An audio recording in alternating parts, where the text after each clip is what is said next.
நல்ல பிதாவே நன்றியோடு துதிக்கிறோம். ஆண்டவராக இருக்கிற இயேசுவின் நாமத்தில் ஒரு சமூகத்தில் வந்து நிற்கிறோம். உடைய சன்னிதானத்திலிருந்து நம்மை நோக்கி பார்க்கிறோம். என நோக்கத்துக்காக உடைய சமூகத்தில் கூடி வருவதற்கு எங்களுக்கு இரக்கம் பாராட்டினீரோ, தயவு பாராட்டினீரோ. அந்த நோக்கத்தை நாங்கள் அறிந்து கொள்ளவும், நாங்கள் புரிந்து கொள்ளவும், அந்த நோக்கத்தை அடிப்படையாக கொண்டு வாழ்க்கையில் திருத்த வேண்டிய பகுதிகளையும், சரிப்படுத்த வேண்டிய பகுதிகளையும், சீர்படுத்த வேண்டிய பகுதிகளையும், ஸ்திரப்படுத்த வேண்டிய பகுதிகளையும் சரிப்படுத்தவும், சீர்படுத்தவும், ஸ்திரப்படுத்தவும் கிருபைகளை தந்து எங்களை வழிநடத்த வேண்டும் என்று சமூகத்தை நோக்கி பார்த்து ஜெபிக்கிறோம். இதனான ஆயுதங்களை வாய்க்காதே போகட்டும். எம்மா ஒரு சீசர்களுக்கு அப்பத்தை பெற்று கண்களை திறந்து இருதயத்தை கொழுந்து விட்டு எரிய பண்ணினவர் இந்த காலை வெளியிலும் வேதவசனமாகிய அப்பத்தை பிட்டு கண்களை திறந்து இருதயத்தை கொழுந்து விட்டு எரிய பண்ண வேண்டும் என்று சமூகத்தை நோக்கி பார்க்கிறோம். தடைகளை மாற்றும், நாமத்தை உயர்த்தும். எங்களுக்கு ஏதாகிலும் தெரியும் என்று அல்ல சுவாமி, அழைத்த தெய்வத்தையும் கொடுத்த கிருபையும் எங்கள் மேல் வைத்த அபிஷேகத்தையும் நம்பி நிற்கிறோம். மறைத்து வெளிப்படுங்க, பெரிய வந்து பேசுங்க, நாமத்தை மையப்படுத்துங்க. கரத்தில் ஒப்புக் கொடுக்கிறோம். லீதியோட இருதயம் திறக்கப்பட்டதை போல எங்கள் இருதயங்கள் திறக்கப்படட்டும். இயேசுவின் நாமத்தை வேண்டி ஜெபிக்கிறோம் நல்ல பிதாவே. ஆமே, ஆமே, ஆமே. உட்காருவோம். அல்லேலூயா, அல்லேலூயா. கர்த்தர் நல்லவர். ஆமே. அவர் கிருபை என்றும் உள்ளது. ஆமே. நிற்பது தேவனுடைய கிருபை. நாம் நிர்மூலமாகாதது கர்த்தருடைய சுத்த கிருபை. கர்த்தருடைய பெரிதான கிருபையினால் இதுவரைக்கும் நம்மளை தேவன் தாங்கியிருக்கிறார், தப்புவித்திருக்கிறார், ஏந்தியிருக்கிறார், காப்பாற்றியிருக்கிறார், கனப்படுத்தியிருக்கிறார், நிலைநிறுத்தியிருக்கிறார். ஆமே, ஆமே. இம்மட்டும் உதவி செய்தவர் இனியும் நமக்கு தேவன் உதவி செய்ய வல்லவராக தேவன் இருக்கிறார். ஆமே. ஆண்டவரும் அன்பு இரட்சகரமாக இருக்கிற இயேசுவின் நாமத்தினால் இந்த காலை ஆராதனையில் கர்த்தரை ஆராதிக்க கூடி வந்திருக்கிற உங்கள் யாவரையும் நாங்கள் வாழ்த்தி வரவேற்கிறோம். கர்த்தர் தாமே உங்களோடும் உங்கள் குடும்பத்தோடு கூட இருந்து சகல தீமைகளுக்கும் விலக்கி சகல நன்மைகளாலும் நிரப்பி உங்களையும் உங்கள் குடும்பத்தையும் தேவன் ஆசீர்வதிப்பாராக. கர்த்தருடைய பரிசுத்த நாமம் மகிமைப்படட்டும். ஆமே, ஆமே. அல்லேலூயா, அல்லேலூயா.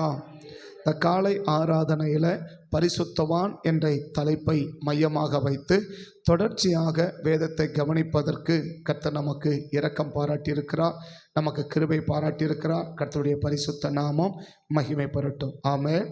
பரிசுத்தவான் என்ற தலைப்பை மையமாக வைத்து தொடர்ச்சியாக நாம் வேதத்தை கவனித்து கொண்டு வருகிறோம். கர்த்தர் நமக்கு இரக்கம் பாராட்டியிருக்கிறார். ஏன் ஒரு பரிசுத்தவானாக வாழ வேண்டும், ஏனோட பரிசுத்தவானுக்கு இந்த பூமியில் வைக்கப்பட்டிருக்கிற ஆசீர்வாதம் என்ன, அந்த பரிசுத்தவானாக இருக்கும்போது அவனுடைய என்ன ஆசீர்வாதங்களை எல்லாம் பெற முடிகிறது என்பதையெல்லாம் தொடர்ச்சியாக என்ன செய்கிறோம் நாம் கவனிப்பதற்கு கர்த்தர் நமக்கு கிருபை பாட்டியிருக்கிறோம். அந்த பரிசுத்தவான்களுக்கு தான் பூமியில் என்ன செய்யப்படுது, நன்மையினாலே மகிழ்ச்சி அடைவார்கள் என்று 2 நாளாகமும் 6ஆம் அதிகாரத்திலே நாம் 40-41 வசனத்தை வாசிக்கும் போது கர்த்தர் நமக்கு சொல்லியிருக்கிறார் இல்லையா. 2 நாளாகமும் தேவனாகிய கர்த்தாவே உம்முடைய ஸ்தாபர ஸ்தலத்திற்கு நீர் எழுந்தருளும், பெட்டியுடனே கூட எழுந்தருளும். தேவனாகிய கர்த்தாவே உமது ஆசாரிய ரட்சிப்பை தரித்து உம்முடைய பரிசுத்தவான்கள் நன்மையிலே மகிழ்வார்களாக. அப்போ பரிசுத்தவான்களுக்கு தான் என்ன வைக்கப்பட்டிருக்குதுன்னா, நன்மையினால் மகிழ்ச்சி அடையக்கூடியவர்களாக இருப்பார்கள். நன்மையை நிறைய பேர் கிடைக்குது. அந்த நன்மை எவ்வளவு வேதனையை கொண்டு வருது, எவ்வளவு பிரச்சனைகளை கொண்டு வருது, எவ்வளவு போராட்டங்களை கொண்டு வருது என்பதெல்லாம் நம் அன்றாட வாழ்க்கையில் நாம் கவனித்து கொண்டு தான் இருக்கிறோம், நாம் பார்த்து கொண்டு தான் இருக்கிறோம். ஒரு நன்மை அப்படின்னா அந்த நன்மை எவ்வளோ பேருக்கு மகிழ்ச்சியாக முடியுது, எவ்வளோ பேருக்கு வருத்தமாக முடியுது, எவ்வளோ பேருக்கு கஷ்டமாக முடியுது, எவ்வளோ பேருக்கு துன்பமாக முடியுது என்பதையெல்லாம் நம்ம ஒவ்வொரு முறையும் நம்ம ஒவ்வொரு நாளும் அன்றாட வாழ்க்கையில் சமுதாயத்திலே நாம் என்ன செய்ய முடியுது, நாம் பார்த்து கொண்டு இருக்க முடிகிறது. ஆனால் ஒரு பரிசுத்தவானுக்கு தேவன் வச்சிருக்கிற ஆசீர்வாதம் என்ன, நமக்கு கொடுக்கிற ஆசீர்வாதங்கள் நமக்கு என்னவாக முடியும், நன்மையாக முடியணும் என்பது. 2வது நாம் பார்க்குறோம், அவர்கள் நித்திய ராஜ்யத்தில் என்ன செய்ய முடியும், அவர்கள் தான் பிரவேசிக்க முடியும், அவர்கள் தான் பிரவேசிக்க முடியும். அவங்க நரகத்துக்கு போகிறது என்னவே கிடையாது, வாய்ப்புகளே கிடையாது என்று சொல்லி வெளிப்படுத்தின விசேஷத்தில் நாம் வாசிக்க முடியுது. வெளிப்படுத்தின விசேஷத்தில் நாம் வாசிக்க முடியுது. நம்முடைய பரிசுத்த 1ஆம் உயிர்த்தெழுதலில் பங்குள்ளவர்கள் பரிசுத்தவானும் பாக்கியவானுமாய் இருக்கிறார் என்று சொல்லி நாம் வெளிப்படுத்தல 20 என்ன செய்ய முடியும். 1ஆம் உயிர்த்தெழுதலுக்கு பங்குள்ளவர்கள் பாக்கியவானும் பரிசுத்தவானுமாய் இருக்கிறான். இவர்கள் மேல் 2ஆம் மரணத்திற்கு அதிகாரம் இல்லை என்றார். அவங்க எங்கே போகவே முடியாதுன்னா நரகத்துக்கு போகவே முடியாது. இரண்டாம் மரணம் என்ன? இரண்டாம் மரணம் என்பது அக்கனியும் கந்தமும் எரிகிற நரக கடல். அதுதான் இரண்டாம் மரணம். அந்த இரண்டாம் மரணத்துக்கு மேலே என்ன கிடையாதுன்னா அதிகாரம் இல்லை என்று சொல்லி என்ன செய்கிறாருன்னா வேதம் சொல்லுது. அப்போது பூமியிலையும் அவங்க மகிழ்ச்சியாக வாழ்வாங்க. பூமிக்குரிய வாழ்க்கை ஒரு நாளைக்கு முடிக்கும் போதும் நித்தியமான மகிழ்ச்சிக்குரிய இடத்துல என்ன செய்வார்கள்? அவர்கள் தான் சேர்வார்கள். இது ரெண்டும் ஒரு கர்த்தருடைய பிள்ளைகள் வாழ்க்கையில் நடக்கணும்னா அவங்க கட்டாயமாக பரிசுத்தவானாக வாழ்ந்துதான் ஆக வேண்டும். அப்படி இல்லைன்ற பட்சத்தில் இந்த பூமியில் நன்மையினால் மகிழ்வார்களா என்று சொல்ல முடியாது. இந்த பூமிக்குரிய ஓட்டத்தை முடிக்கும் போதும் நன்மையினால் அவங்க நன்மையான இடத்துல போய் சேர முடியுமான்னு சொல்ல முடியாது. அப்போ ரெண்டு காரியமும், இந்த பூமிக்குரிய வாழ்க்கையிலும் நான் நன்மையில் மகிழ்ச்சி அடையணும், இந்த பூமிக்குரிய ஓட்டத்தை ஒரு நாளைக்கு முடித்த பிறகும் சந்தோஷமான மகிழ்ச்சியான இடத்துல நிச்சயமாக போய் சேர்ந்து விடுவோம் என்ற நம்பிக்கை நமக்கு உண்டாக வேண்டுமானால் அவங்க பரிசுத்தவான்களாகத்தான் இருக்க வேண்டும் என்று சொல்லி வேதத்திலே நாம் கவனிக்க முடிகிறது. எவ்வளவோ தங்கத்தை பார்த்தவர், எவ்வளவோ பொண்ணை பார்த்தவர், எவ்வளவோ வெள்ளியை பார்த்தவர், எவ்வளவோ வெங்கலத்தை பார்த்தவர், தங்கத்திலேயே உருண்டு புரண்டு குவியலாக குவிச்சு வச்சவர் தான் சொல்கிறாரு, நன்மையினால் மகிழ்ச்சி அடையினா நீ பரிசுத்தமான வாழ்ந்துடு. இந்த நகையோ பணமோ சொத்துகளோ ஆஸ்திகளோ உன்னை என்ன செய்ய வைக்க முடியாது, மகிழ்ச்சியினால் உன்னை வாழ வைக்க முடியாது. உனக்கு நன்மையினால் நீ மகிழ்ச்சி அடையணும்னா சொத்து வேணான்னு இல்லை, பணம் வேணான்னு சொல்லலை, வசதி வேணான்னு சொல்லலை, அது மட்டும்தான் என்னை மகிழ்ச்சியாக்கும் நினச்சின்னா 100க்கு 100 தவறு என்பதை ஒரு பெரிய ஒன்றுமே இல்லாத ஒரு ஏழை மனுஷன் சொல்லியிருந்தார்னா நாம் அதை ஏற்றுக்கொள்ள அவசியம் இல்லை. யார் சொன்னது? இருக்கிறதுலே இந்த வேதாகமத்திலே அதிகமான வசதியாக வாழ்ந்த, லக்ஸூரியாக வாழ்ந்த, ஆண்டு அனுபவித்தவர் சொல்லிட்டு போகிறது என்ன? இதெல்லாம் உனக்கு மகிழ்ச்சியை கொண்டு வராதுப்பா, இதை தான் மகிழ்ச்சியை கொண்டு வரும், பரிசுத்தமான வாழ்கிறத தான் உனக்கு மகிழ்ச்சியை கொண்டு வரும் என்று சொல்லி இந்த உலகத்தில் யாருமே வாழ முடியாத அளவுக்கு எல்லாவற்றிலும் வாழ்ந்து ஆண்டு அனுபவித்தவர் சொல்லிட்டு போயிருக்கிறார். கடிச்சா சொல்லிட்டார் அவர், எல்லாம் மாயன்னு சொல்லி முடிச்சுட்டார். ஆமே, எல்லாம் மாயை, எல்லாம் மாயை, அது ஒன்றுமே கிடையாதுப்பா, அடி ஒன்றுமே இல்லாமல் போயிடும் அப்படின்னு சொல்லி முடிச்சுட்டு போயிட்டார். அப்போ பரிசுத்தம் வாழ்வது எவ்வளவு அவசியம். இதனால தான் புதிய ஏற்பாட்டில் மேக்சிமம் சில நிருபங்களை தள்ளி எல்லா நிருபங்களையும் பவுல் எழுதுகிறார், பரிசுத்தவான்களாக ஆகிவிடுங்கள். பரிசுத்தவான்களுக்கு எழுதுகிறதாவது, பரிசுத்தமாக்கப்பட்டவர்களாக நீங்கள் பரிசுத்தவான்கள் ஆண்கள் ஆகும்படி அழைக்கப்பட்டவனுமாகிய நீங்கள் அப்படின்னு என்ன செய்கிறார்?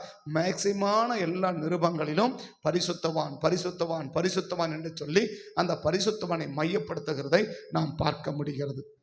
அப்போ இந்த பரிசுத்தவனாய் வாழணும்னா எப்படி இருந்தால் ஒரு பரிசுத்தவனாக இருக்கிறோம்? இன்னைக்கு நம்ம நினச்சிருக்கிறோம், உலகத்தை விட்டு வந்துட்டோம், விற்கிறக்கு ஆராதனை விட்டு வந்துட்டோம், சில கண்களுக்கு தெரிந்த பாவங்களை விட்டுட்டு நம்ம வந்துட்டோம், அப்போ நம்ம பரிசுத்தமாயிட்டோமா இல்லை பரிசுத்தவான்களை மாறிட்டோமா என்பதை விளங்கி கொள்வதற்காக தான் ஒரு பரிசுத்தவான் என்றால் இப்படி தான் இருப்பான் என்று சொல்லி நாம் லேவியராகமம் 19ஆம் அதிகாரத்தை மையமாக வச்சு தொடர்ச்சியாக பலவிதமான செய்திகளையும் நாம் கவனிப்பதற்கு கர்த்தர் நமக்கு கிருபை பாராட்டினார்.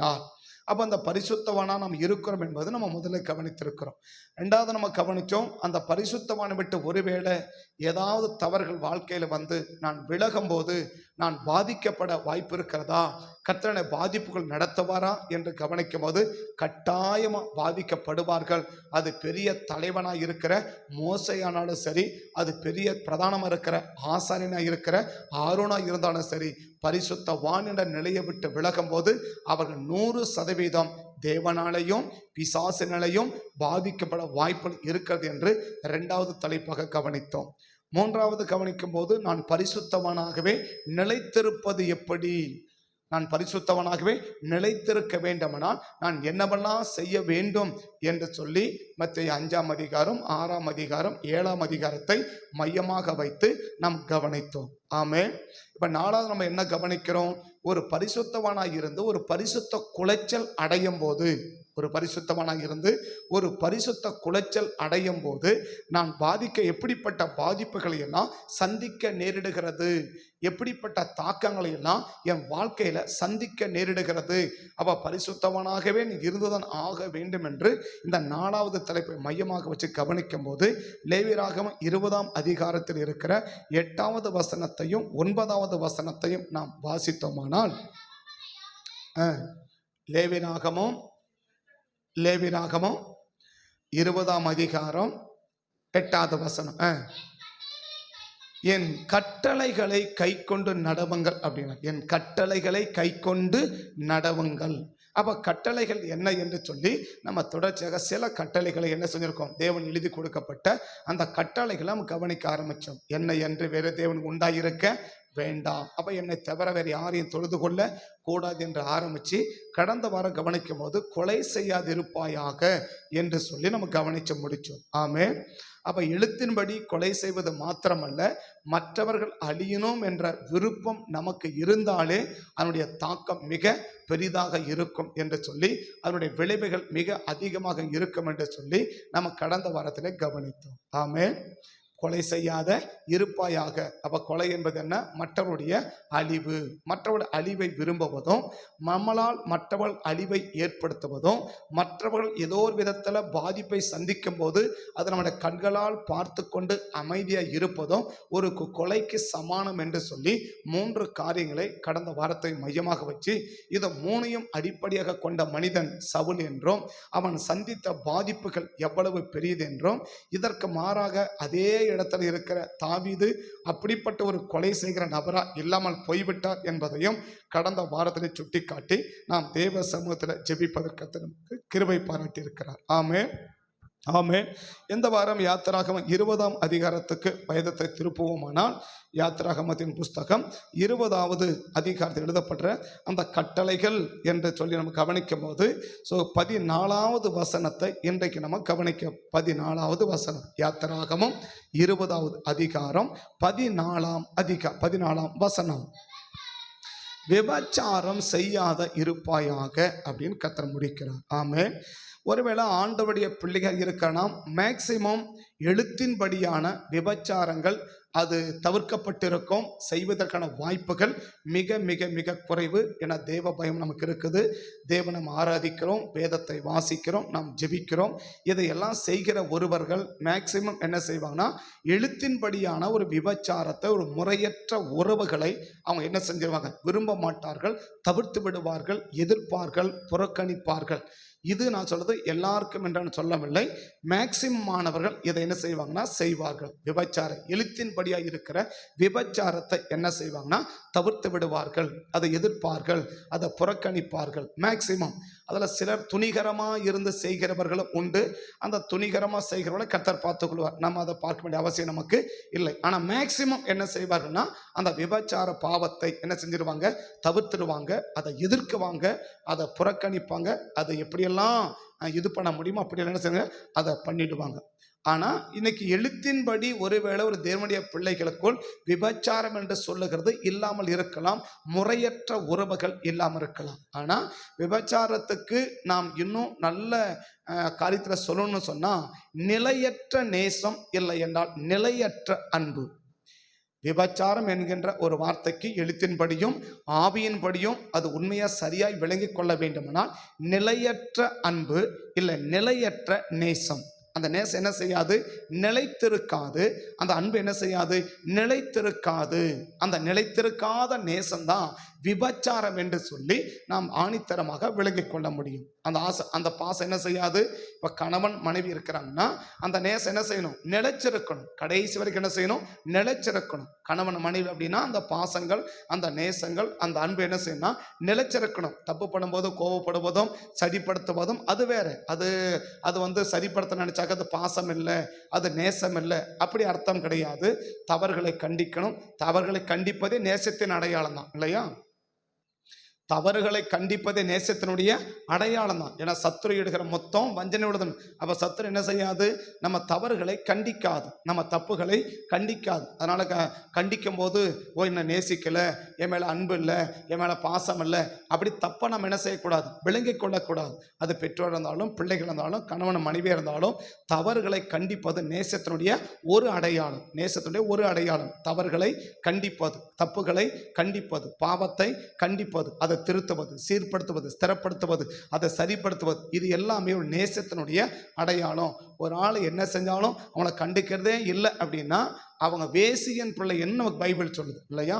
அவங்க யாரு, ஒரு வேசியின் பிள்ளையாக இருந்தால் தான் என்ன செய்ய மாட்டாங்க, அவங்கள எதுவுமே கண்டுக்க மாட்டாங்க. அவங்க என்ன வேணாலும் செய்யலாம், எங்கே வேணாலும் போகலாம், எங்கே வேணாலும் வரலாம், என்ன வேணாலும் பார்க்கலாம், என்ன வேணாலும் சாப்பிட்லாம், எப்படி வேணாலும் இருக்கலாம். அது கிராம பண்ண சொன்னால் அப்படி தண்ணி தெளித்து என்ன பண்ணிவிடுவாங்க, விட்டுடுவாங்க. அது எங்கே வேணாலும் என்ன செய்யும், போகும். சில மாடுகள்லாம் பார்த்தீங்கன்னா அப்படி தண்ணி தெளித்து விட்டுடுவாங்க கிராமத்தில். அதெல்லாம் கோயில் மாடுங்க. அதெல்லாம் என்ன மாடுங்க, கோயில் மாடு. அந்த கோயில் மாட்டுக்கு என்ன கிடையாது, மூக்கணங்கயிறு கிடையாது, கொம்பு கயிறு கிடையாது, கழுத்து கயிறு கிடையாது, கயிறே கிடையாது. எதுக்கு எதுக்கு ஊர் மாட்டுக்கும் கோயில் மாட்டுக்கும் என்ன கிடையாது, இது ஒன்றுமே கிடையாது. அது என்ன செய்யும், எந்த நிலத்துல வேணாலும் போயிட்டு மேயும், எந்த நிலத்தை எந்த வீட்டில் வேணாலும் என்ன செய்யும், தண்ணி குடிக்கும். அது எங்கே வேணாலும் என்ன செய்யும், படுத்துக்கும். அதை யாரும் என்ன செய்ய மாட்டாங்க, அதை யாரும் தேட மாட்டாங்க. ஏன் அப்படி தண்ணி குடிக்கணும்னு கேட்க மாட்டாங்க.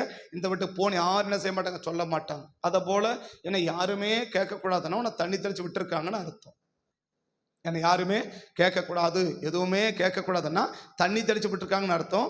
குடும்பத்தில் இருக்கிறவங்க அப்படி தண்ணி தெளித்து விட மாட்டாங்க இல்லையா.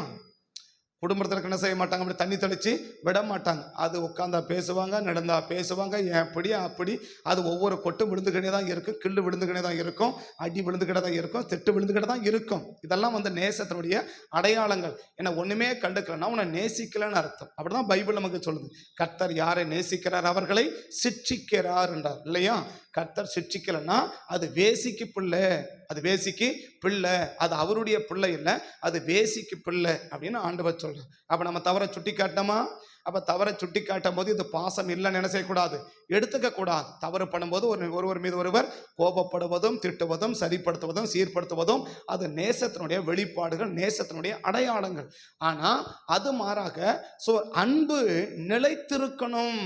அன்பு என்ன செய்யணும், நிலைச்சிருக்கணும். கணவன் அன்புனா அந்த அன்பு கடைசி நிலைச்சிருக்கணும். அந்த அன்பு என்ன செய்யக்கூடாது, இன்னொரு மேல போகக்கூடாது. நான் சொல்ற அன்பு வேற, பொதுவான அன்புகள் வேற. சரியா, கணவன் மனைவி அன்பு வேற, பெற்றோர் பிள்ளைகள் அன்பு வேற, சகோதர அன்புகள் வேற. அன்புல பல விதங்கள். எல்லாம் ஒரே அன்பு என்ன செய்யக்கூடாது, எடுத்துக்க கூடாது. கணவன் மனைவி அன்பு வேறு, பெற்றோர் பிள்ளைகள் அன்பு வேறு, சகோதர அன்புகள் வேறு. இதெல்லாம் வெவ்வேறு அன்புகள். ஆனா நான் சொல்றது என்ன, சகோதர அன்பு மாறினா பிரச்சனை இல்லை, சகோதர அன்பு மாறினா பிரச்சனை இல்லை, அது என்ன 12 பக்கம் இருக்கட்டும். ஆனா மேக்சிமம்னாக்கா நிலைச்சிருக்கணும், அவ்வளவுதான். இதுல அன்பிலே நிலைத்திருக்கணும். அன்புல நிலையற்ற ஒரு அன்புக்கு பெயர் தான் விபச்சாரம். நிலையற்ற ஒரு அன்புக்கு பெயர் தான் விபச்சாரம். அன்பு மாறுச்சுன்னா அது என்னவா மாறும், விபச்சாரமாய் மாறும், விபச்சாரமாய் மாறும். அது ஒருவர் மேல வைக்கிற அன்பை எடுத்து இன்னொரு மேல வைக்கிறோம். நண்பர் அன்பு நான் சொல்லல. ஃப்ரெண்டு 4 ஃப்ரெண்டு இருப்பான், 10 ஃப்ரெண்டு இருப்பான், 20 ஃப்ரெண்டு இருப்பான், 50 ஃப்ரெண்டு இருப்பான், 100 ஃப்ரெண்டு இருப்பான். அது பிரச்சனை இல்லை இல்லையா. ஃப்ரெண்டுகள் அதிகமாக இருக்கிறது அதிகம் தப்பா ரைட்டா? நான் அந்த இலைக்குள்ள போல, எந்த இலைக்குள்ள, ஃப்ரெண்டை நம்பாத அந்த இலைக்குள்ள நான் போல. ஃப்ரெண்ட் என்ன சொல்றான், இன்னைக்கு ஒரு ஃப்ரெண்ட் இருப்பான், நாளைக்கு புதுசா பேசணும், நாளைக்கு ஒரு ஃப்ரெண்டு உருவாகலாம் இல்லையா. உருவாகலாம் தானே. நீங்க பேசணும் என்கிட்ட, சரி நீங்க பேசுறதான் நான் பேச உங்களுக்கு விளங்குமான்னு எனக்கு தெரியும் இல்லையா. இல்லை நீங்க படம் உட்காந்து நீங்க தூங்குறீங்களா இல்லை முடிச்சு நிற்கிறீங்களான்னு எனக்கு தெரியாது. கண்ணை முடிச்சு நிற்கிறதுனால தூங்கலன்னு அர்த்தம் இல்லை சரியா. சில பேர் கண்ணை முடிச்சுனே தூங்குவாங்க பார்த்தீங்களா. கண்ணு திறந்துருந்தா இருக்கான என்ன பண்ணிட்டு இருப்பாங்க, அதை தூங்கிட்டு இருப்பாங்க. அது கண்ணை முடிச்சு தூங்குறால நம்ம நிறைய இருக்கிறாங்க. அதனால கண்ணை முடிச்சு நிற்கிறதுனால நீங்க தூங்கலன்னு அர்த்தம் இல்லை. அதனால பேசணும். நான் சொல்றேன் அப்பதான் உங்களுக்கு என்ன செய்யணும், உங்களுக்கு விளங்கும். ஆமே. அப்படின்னா இப்போ நேசம் என்ன செய்யக்கூடாது, மாறக்கூடாது. ஃப்ரெண்டுங்க என்ன செய்யலாம், ஒரு ஃப்ரெண்டுக்கு 10 ஃப்ரெண்டு வரலாம், 10 ஃப்ரெண்டுக்கு 100 ஃப்ரெண்டு வரலாம், 100 பக்கம் 1000 ஃப்ரெண்டு வரலாம் இல்லையா. ஆனால் என்ன செய்யக்கூடாது, மனைவி 100 மணி வந்தால் அவ்வளோதான், கதை முடிஞ்சு போயிடும் இல்லையா. கணவன் 100 கணவன் வந்தால் கதை ஆகிடும். அதுதான் என்ன செய்யக்கூடாதுன்னா அந்த நேசம் என்ன செய்யக்கூடாது, மாறக்கூடாது. அதாவது நிலையற்ற நேசம்தான் விபச்சாரத்தினுடைய அடையாளம். அப்போ ஒரு நிலையற்ற நேசம் என்ன செய்யக்கூடாது, ஒரு தேவனுடைய பிள்ளைகளுக்குள்ள இருக்கக்கூடாது.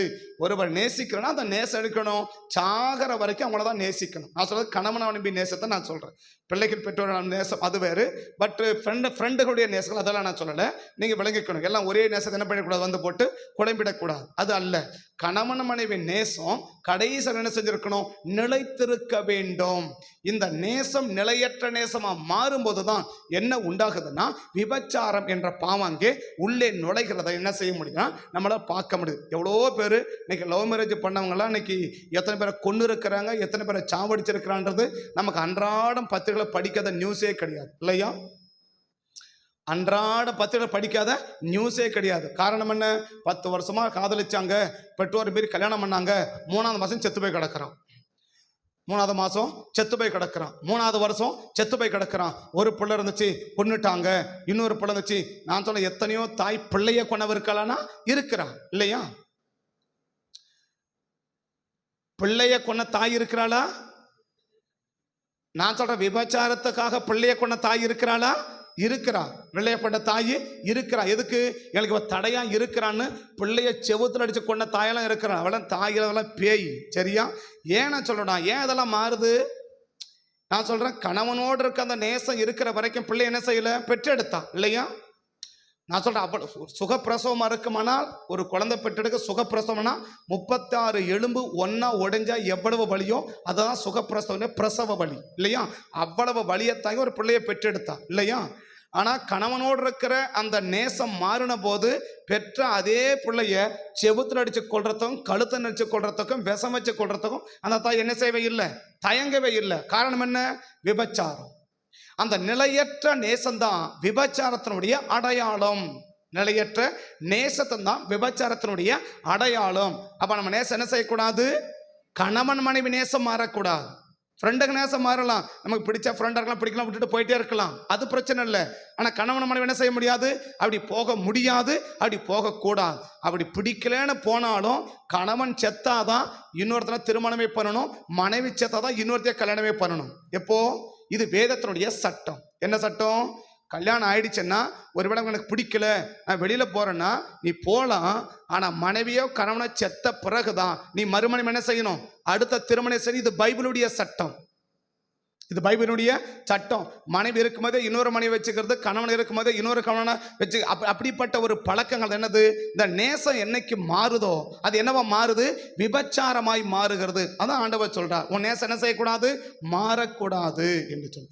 இப்ப கணவன் மனைவி நேசம் ஒருவேளை என்ன செய்யலாம்? மாறாம இருக்கலாம். ஓகே. அதே போல தெய்வத்தை மேல வைக்கிற நேசமும் மாறக்கூடாது.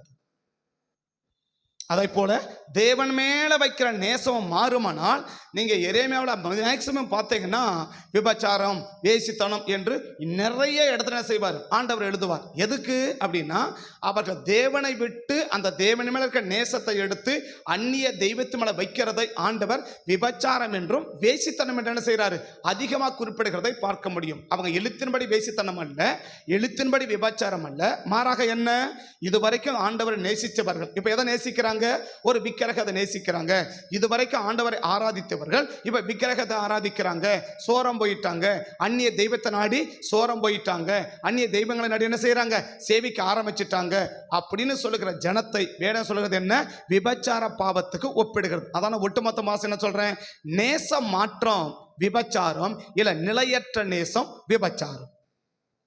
நேச மாற்றம் விபச்சாரம் இல்ல, நிலையற்ற நேசம் விபச்சாரம். நீங்க சொல்றது உண்மைதானா அப்படின்னா 2 வசனத்தை அதுக்கு மேற்கோள் காட்ட விரும்புறேன். நீதிமொழியின் புஸ்தகம் 7ஆம் அதிகாரம் 10வது வசனத்திலிருந்து 21வது வசனம் அடங்கியிருக்கிற ஒரு பெரிய வேத பகுதி அது இல்லையா? நீதிமொழியின் புஸ்தகம் 7ஆம் அதிகாரம் 10வது வசனத்திலிருந்து 21வது வசனம் வரைக்கும் அடங்கியிருக்கிற ஒரு பெரிய வேத பகுதி. அதில் சொல்லப்படுகிற சில வார்த்தைகளை மட்டும் நீங்க கவனிச்சுன்னா, முழுசும் வாசிப்பதற்கு நமக்கு சமயங்கள் போதாது. சில வார்த்தைகளை மட்டும் நீங்க வாசிச்சு பார்த்தீங்கன்னா அதில் தெரியும். முதல் வசனம் வாசிக்கலாம், 10வது வசனத்திலிருந்து. அப்பொழுது இதோ, இவளுக்கு என்ன பேர் சொல்றாங்க? வேசியினுடைய ஆடை ஆபரணம் தரித்த அப்படின்னா இல்லையா? அப்ப வேசிகளுக்குன்னே சில ஆடை இருக்கு இல்லையா? வேசிகளுக்குன்னே சில ஆடைகள் இருக்குது. வேசிகளுக்குன்னே சில ஆடை ஆபரணங்கள் அப்படின்னு அர்த்தம், அவங்க அணிந்து கொள்ளுகிற பொருட்கள் இருக்குது. இது யார் விரும்ப மாட்டாங்கன்னா, ஒரு குடும்பத்தை பெண்ணு விரும்ப மாட்டாங்க. ஒரு குடும்பத்தில் இருக்கிற பெண் எதை விரும்ப மாட்டாங்கன்னா, வேசியினுடைய ஆடை ஆபரணம். அதை எப்படி விளங்கிக்கிறது? அது பொருள்கள்லாம் கணக்கில், அவருடைய நோக்கமே என்ன? அடுத்தவர்களை கவருவது. ஒரு வேசிக்கு என்னது அப்படின்னா, மற்றவங்களை என்ன செய்யணும்? கவரணும். மற்றவனை செய்யணும், நம்மளை அவளை அழகுள்ளவங்களா மற்றவங்க பார்க்கணும். தவற விளங்கிக்காதீங்க, பிள்ளை சொல்லி தான் ஆகணும், அதெல்லாம் உங்களுக்கு சொல்ல வரேன் சரியா? மற்றவர்கள் என்னை அழகுள்ளவர்கள் என்று பார்க்கணும் என்ற நோக்கத்தோடு ஒரு நபர், அது ஆணோ பெண்ணோ எனிபடி எது செஞ்சாலும் சரி, அது விபச்சார பாவத்தினுடைய அடையாளம், அது விபச்சாரினுடைய ஆடை ஆபரணம். இப்ப குடும்ப பெண் என்ன செய்ய மாட்டா? கணவன் தானே அழகுள்ள பார்க்க நினைப்பாளா? ஒரு குடும்பத்தில் இருக்கிற ஒரு மனைவி கணவன் என்ன அழகுள்ளவளா பார்க்கணும், கணவனை பார்த்து கவர்ந்து கொள்ளணும் அப்படி நினைப்பாளனா? ஒன்றும் நினைக்க மாட்டான் இல்லையா? சொல்றது புரியுதுங்களாங்க? இல்லையா? ஒரு விபச்சாரி என்ன செய்வான்? அது யார் வேணா மற்றவங்க பார்த்து என்ன செய்யணும்? ஓ அழகா இருக்கிறா அழகா இருக்கிறா அப்படின்னு மற்றவங்க என்ன செய்யணும்? மற்றவர்கள் தன்னை பார்த்து அழகா இருக்க வேண்டும் என்று நினைப்பதற்காகவே தன்னுடைய உடைகளில் நம்முடைய ஆபரணங்களை மாற்றங்கள் ஏற்படுத்துவாளானால் அவள் யாராதான் இருக்க முடியும் என்றால் ஒரு வேசியதான் இருக்க முடியும். இல்லை என்றால் அந்த வேசித்தனாவி அவர்களுக்குள்ளே கிரியை செய்ய முடியும். ஒருவேளை நிர்பந்தத்தின் நிமித்தமாக, கட்டுப்பாடுகளின் நிமித்தமாக தன்னை சில என்ன செய்யலாம், சில வேளை கண்ட்ரோல் பண்ணி வச்சிருக்கலாம், கட்டுப்பாடாக இருக்கலாம். ஆனால் இப்படிப்பட்ட எண்ணம் ஒரு நபருக்குள்ள இருந்து இதை மையப்படுத்தி தன்னை அலங்கரித்துக் கொள்வார்களானால் அவர்களுக்குள் இருப்பது ஒரு வேசித்தன ஆவி, இல்லை என்றால் ஒரு விபச்சார ஆவி. அவர்களுக்குள்ளே கிரியை செய்யறதுனால தான் என்ன செய்வாங்க? இப்படிப்பட்ட ஒரு எண்ணங்களுக்காக கவலை வருவாங்க. மாறாக டீசெண்டா ட்ரெஸ் பண்ணக்கூடாதா? டீசெண்டா ட்ரெஸ் பண்ணு, நல்லபடியா உடுத்தா நல்லபடியா உடுத்து, பெஸ்ட் உடைய உடுத்து. ஆனா நோக்கம் என்ன? நான் டீசெண்டா இருக்கணும்ன்றதுக்காக நான் உடைப்படுத்துவது தவறே கிடையாது. இல்லை, நாம் நல்ல உடை உடுத்தணும். ஏன்னா ஆண்டவே சொல்லியிருக்கிறார். என்ன சொல்லியிருக்காரு? சாலமோ முதலானவைகள் முதலாம் செய்யல, இந்த பூமகளை போயிட சாலமோட என்ன செய்யல? நல்ல உடைய உடுத்தல. நல்ல உடைய உடுத்தலன்னு சொல்லி செய்ய முடியுதுன்னா அவங்க சொல்ல முடியும். நல்ல உடைய உடுத்தலன்னு செய்ய முடியுது, சொல்ல முடியுது இல்லையா? நல்ல உடைய சாலமோன் கூட என்ன செய்ய முடியல, இந்த மாதிரி உடை என்ன செய்யல, உடுத்தல அப்படின்னு மத்தேயு நம்ம 6ஆம் அதிகாரத்துல நம்ம கவனிக்க முடியுது. மத்தேயு 6ல் என்ன செய்ய முடியுது? கவனிக்க முடியுது. சாலமோன் முதலானவைகள் இப்படிப்பட்ட உடை என்ன செய்யல, உடுத்தல. அந்த அளவுக்கு என்ன செய்யறேன்? காட்டு புஷ்பங்களுக்கு நான் உடுத்திருக்கிறேன் அப்படின்னு என்ன செய்ய முடியுது? நாம சொல்ல பார்க்க முடியுது, நம்ம கவனிக்க முடிகிறது. ஆமே ஆமே. அப்படின்னா இப்ப தேவன் என்ன விரும்புறா? நல்ல உடைய உடுத்தணுமா? நல்ல உடைய உடுத்து. பெஸ்ட் உடைய உடுத்தணுமா? உடுத்து. நோக்கம் என்ன? என்ன நோக்கத்துக்காக இந்த உடைய நீ உடுத்துற? என்ன நோக்கத்துக்காக இந்த உடைய நீ உடுத்துற? என்ன காரணத்துக்காக இந்த மாதிரி உடுத்துற? என்ன காரணத்துக்காக உன்னை அலங்கரிக்கிற? நீட்டா ட்ரெஸ் பண்ணு, நல்ல தலை சீவை, என்ன வேணா செய். ஆனா உன் நோக்கம் என்ன? உன்னுடைய நோக்கம் என்ன? அந்த நோக்கம் மாறா இருக்குமானால், அந்த நோக்கம் மற்றவனை நான் பார்க்கும்போது நான் அழகா தெரியணும், இந்த நோக்கம் இருந்துச்சுன்னா அந்த நபருக்குள் இருக்கிறது, அது ஆணானாலும் சரி, அது பெண்ணானாலும் சரி, வேசித்தன ஆவி அவர்களுக்குள் இருக்கிறது என்பதை நம்ம உறுதிப்படுத்திக்கலாம். எதை பார்த்து? ஏன்னா பார்க்கும் போதே தெரியும். எப்படி தெரியும்? அந்த அந்த அந்த அலங்காரங்களை பார்க்கும் போது, அந்த ட்ரெஸ் மேக்கப்பை பார்க்கும் போதே தெரியும். என்ன தெரியும்? இவங்க மற்றவங்களை கவர்ந்து இழுக்கிறவர்கள், இவங்க மற்றவங்களை கவர்ந்து இழுக்கிறவர்கள் என்று அந்த ஆடை ஆபரணம் பார்க்கும் போதே தெரிஞ்சுக்க முடியும். அவங்க ட்ரெஸ்ஸை பார்க்கும் போதே தெரியும், அவங்க நடைய பார்க்கும் போதே தெரியும், அவங்க நடக்கிற விதங்களை பார்க்கும் போதே தெரியும், அவங்களுடைய செயல்பாடுல பார்க்கும் போதே தெரியும், அவங்க பேச்சை பார்க்கும் போதே தெரியும். எப்படி பேசுவாங்கலாம் தெரியும். எப்படி பேச்செல்லாம் காட்ட மாட்டேன், ஆனா சொல்றேன் சரியா? பேசி காட்டுனா அப்படிலாம் பேசி காட்ட மாட்டேன் சரியா? பேச தெரியாதெல்லாம் தெரியும் சரியா? அவங்க எப்படி பேசுவாங்கன்னு தலையிலேருந்து அப் டு பாட்டை வரைக்கும் கத்து கொடுத்து கூட வச்சிருக்கிறார் சரியா? இதெல்லாம் எங்க கத்துக்கிட்டா? இங்க வந்து கல்ல அங்கேயே கத்து கொடுத்துட்டார் சரியா? 15 வருஷமா அங்க கத்து கொடுத்தா இங்க கொண்டு வந்து வச்சிருக்கிறார். அதனால யாரு எப்படி என்பதெல்லாம் ஏறின உடனே அவங்க முகத்தை பார்த்த உடனே கண்டுபிடிச்சுன்னா, இந்த கேஸ் இந்த மாதிரி கேஸு, இது இந்த மாதிரி ஆளு, இது இந்த மாதிரி ஆளுன்னு அவங்ககிட்ட பேச தேவையில்ல. அந்த முகத்தை பார்க்கும் போதே அக்யூரேட்டா சொல்லிட முடியும். அந்த அளவுக்கு அந்த கிருபையும் கொடுத்திருக்கிறாரு, அனுபவத்தையும் கொண்டு வந்து வச்சிருக்கிறாரு. ஏன்னா சொல்ல வரேன்னா, உன்னுடைய ட்ரெஸ் மேக்கப் எதை பற்றி இருக்குது? அழகா சொல்றார். அவள் யாரு? வேசியினுடைய ஆடை ஆபரணம் தரித்தவள். அப்படி இருக்குது. அப்ப வேசிக்குன்னு சில ஆடை ஆபரணங்கள் இருக்குது. அந்த காரியத்தை நாம் என்ன செய்யக்கூடாது? விரும்பவே கூடாது. யார் விரும்புவா? யார் விரும்புவா? வேசித்தன ஆவி உள்ளவள் தான் அதை விரும்புவாளே தவிர மற்ற யாரும் அதை விரும்ப மாட்டாங்க. மற்றவங்களை கேஷுவலா இருப்பாங்க, நார்மலா இருப்பாங்க. நான் சொல்றேன், நீட்டா ட்ரெஸ் பண்ணு, நல்ல உடைய உடுத்து, பெஸ்ட் உடைய உடுத்து, நீ எவ்வளவு காஸ்ட்லி வேணாலும் உடுத்து, தப்பே கிடையாது. ஆனா நோக்கம் என்ன? நீ எவ்வளவு காஸ்ட்லி வேணா நீ உடை உடுத்து, அது ஒன்றும் பாவமே கிடையாது. ஏன்னா ஆண்டவே உடுத்து, கர்த்தர் கொடுக்க நம்ம உடுத்துறோம் இல்லையா? கர்த்தர் நம்ம கொடுக்கிறாரு, நம்ம உடுத்துறோம், தப்பே கிடையாது. பட் நோக்கம் என்ன? என்ன நோக்கத்துக்காக இதை நீ உடுத்துறேன்? நான் நல்லா இருக்கணும்னா உடுத்துறேன், அவ்வளவுதான். Yes, okay. ஆனா மற்றவங்க பார்க்கும்போது நான் என்ன செய்யணும்? அழகா தெரியணும்னு உடுத்துனேன்னா சேர்றாங்க. இவ்வளவுதாங்க சொல்ல வர. என்ன சொல்றான்? வேசியின் ஆடை ஆபரணங்களை தரித்து அப்படின்ற இல்லையா? அவ தரித்து என்னென்ன செய்யறான்னு நம்ம பண்ணிடுது இல்லை, பின்னாடி இருக்குது. இவளை குறித்து சொல்லி இவ யார் அப்படின்னு நீங்க பார்த்தீங்கன்னா 20ஆம் வசனமும் 20 19ஆம் வசனம் வாங்க. 19வது வசனம். இப்ப யாரு? புருஷன். அப்ப வீட்டுல புருஷன் இருக்கும் போது யாரை நேசிக்கிறான்? புருஷன் வீட்டுல இருக்கும்போது யாரை நேசிக்கிறான்? புருஷனை நேசிக்கிறான் இல்லையா? இப்ப புருஷன் வீட்டில இல்ல அப்படின்னு போதான் அவ யாரை நேசிக்கிறான்? அடுத்தவனை நேசிக்கிறான். அதான் நிலையற்ற நேசம் சொல்ல வரேன். இப்ப 10 கொஞ்சம் வேகமா வாசிடுவாங்களே, பேசுறவாங்களே. 10 வேகமா வாசி. 10 வேகமா வாசி. இதோ வேசியினுடைய ஆடை ஆபரணம் தரித்த தந்தர மனமுள்ள ஒரு ஸ்திரீ அவனுக்கு எதிர்பட்டான். பட் இனி ஒரு வாலிபனுக்கு எதிர்பட்டான் அப்படி இருக்குது இல்லையா? இப்போ நம்ம 19ஆம் வசனம் படிக்கிறோம். அவள் புருஷன் வீட்டிலே இல்லை என்றான் இல்லையா?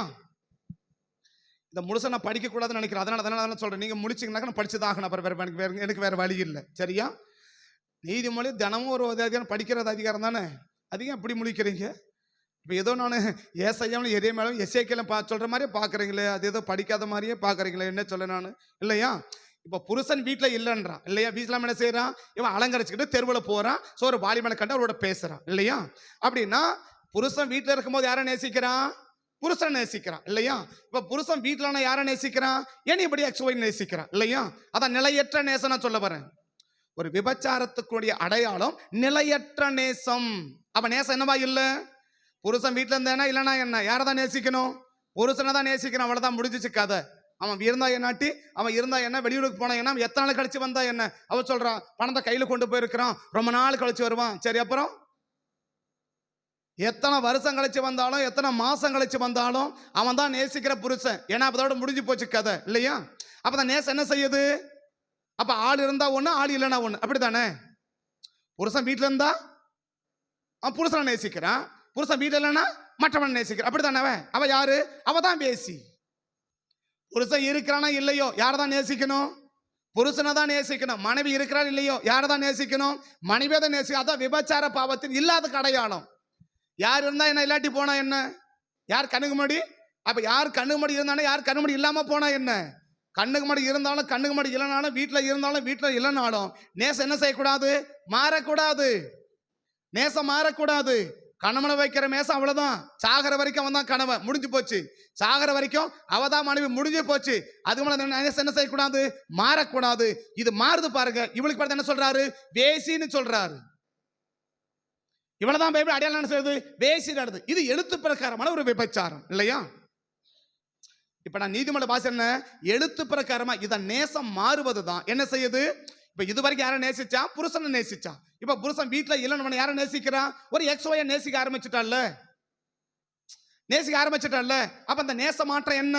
விபச்சாரம். நேச மாற்றம் விபச்சாரம். அப்ப அந்த நேச மாற்றம் என்ன செய்யக்கூடாது? ஒரு தேவனுடைய பிள்ளைகளுக்குள்ள வரக்கூடாது. இது எழுத்தின்படி நான் சொல்றது. இப்ப சொல்றது என்ன? எழுத்தின்படி சாகர வரைக்கும் கணவனை தான் நேசிக்கணும், மனைவியை தான் நேசிக்கணும். அதை விட்டுட்டு அவர் மாசம் மாறுதுன்னா இவர் விபச்சாரி, இவர் விபச்சாரம். இதனுடைய தாக்கம் எப்படி இருக்கும்? கடைசியா சொல்றேன், புரிஞ்சுக்குவீங்க. இதனுடைய தாக்கம் எப்படி இருக்கும், இதனுடைய விளைவு எப்படி இருக்கும். இன்னைக்கு தெரியாது உனக்கு, நாளைக்கு எவ்வளவு பெரிய ஆபத்து, எவ்வளவு பெரிய பாதிப்புன்றது இன்னைக்கு விளங்காது. இன்னைக்கு வயசு இருக்குது, இன்னைக்கு ஆடலாம். இன்னைக்கு என்ன செய்யுது? வயசு இருக்குது, இன்னைக்கு ஆடலாம். நீ இன்னைக்கு ஆடு, இன்னைக்கு பாடு நாடு. ஆனா நாளைக்கு ஒரு நாள் வருது, அன்னைக்கு நீ சந்திக்கிற பாதிப்புக்கு அளவே கிடையாது. கடைசியை சொல்லி முடிக்கும் போது அதை நான் சொல்லி முடிக்கிறேன். அப்ப என்ன செய்யக்கூடாது? நேசம் மாறக்கூடாது. அவ்வளவுதான். சாகர வரைக்கும் கணவனா அவ்வளவுதான், மனைவினா முடிஞ்சு அவ்வளவுதான். அது மேல என்ன செய்யக்கூடாது? அந்த நேசம் ஒருபோது என்ன செய்யக்கூடாது? மாறக்கூடாது. இது நான் எழுத்து. இரண்டாவது என்ன? ஆவியின்படி எப்படி? இது தேவன் சம்பந்தமா எப்படி? யாக்கோபின் புஸ்தகம் 4ஆம் அதிகாரம் 3வது வசனத்தையும் 4வது வசனத்தையும் வாசிச்சீங்கன்னா, யாக்கோபு 4ஆம் அதிகாரம் 4வது வசனத்தை பாருங்க. 4வது வசனத்தை பாருங்க. விபச்சாரரே, விபச்சாரியே, உலக சிநேகம் தேவனுக்கு விரோதமான பகை என்று அறியீர்கள் என்றார். இப்ப ஆண்டவர் இப்ப யார விபச்சாரன்றாரு?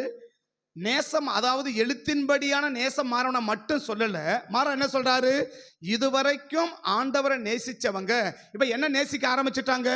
உலகத்தை நேசிக்க ஆரம்பிச்சுட்டாங்க. இதுவரைக்கும் ஆண்டவரை நேசித்தவர்கள் இப்ப யாரை நேசிக்க ஆரம்பிச்சாங்க? உலகத்தை. அதாங்க சொல்றாரு, விபச்சாரரே, விபச்சாரியே, உலக சிநேகம். உலக சிநேகம். இந்த உலக சிநேகத்தை இப்ப நான் ஒரு 3 பகுதியை உங்களுக்கு சொல்ல விரும்புறேன். எப்படி சொல்ல விரும்புறேன்னா, இப்ப யாரை பார்த்து சொல்றேன்? இந்த நிருபம் யாருக்கு எழுதப்பட்ட நிருபம்?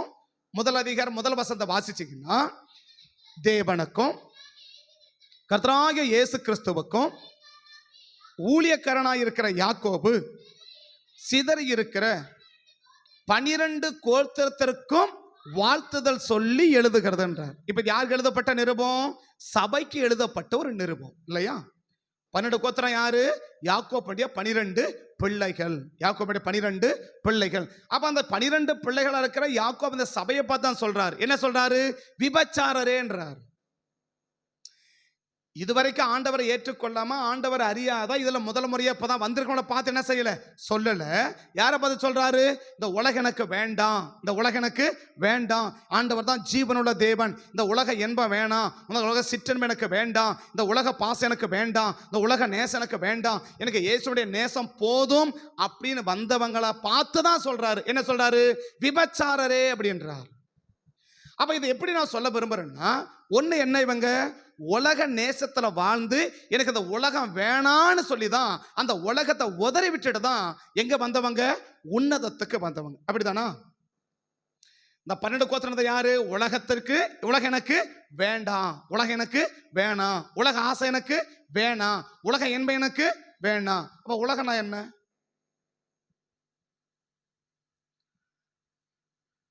உலகம்னா என்ன?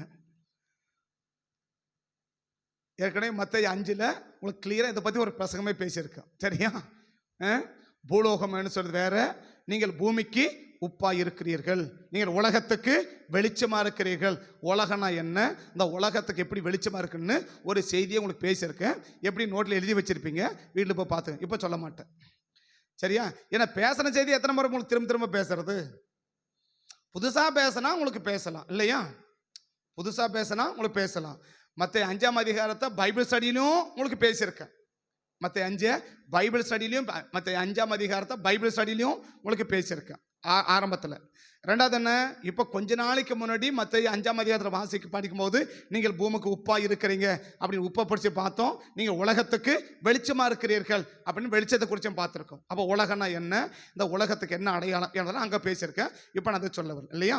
ஒரு வரையில் சொல்லணும்னா, ரட்சிக்கப்படாத ஒரு நபர்கள் இதெல்லாம் அனுபவிக்கிறார்களோ அதையே நானும் அனுபவிக்கணும்னு நினைக்கிற மத்தியா, அதான் உலக சிநேகம்.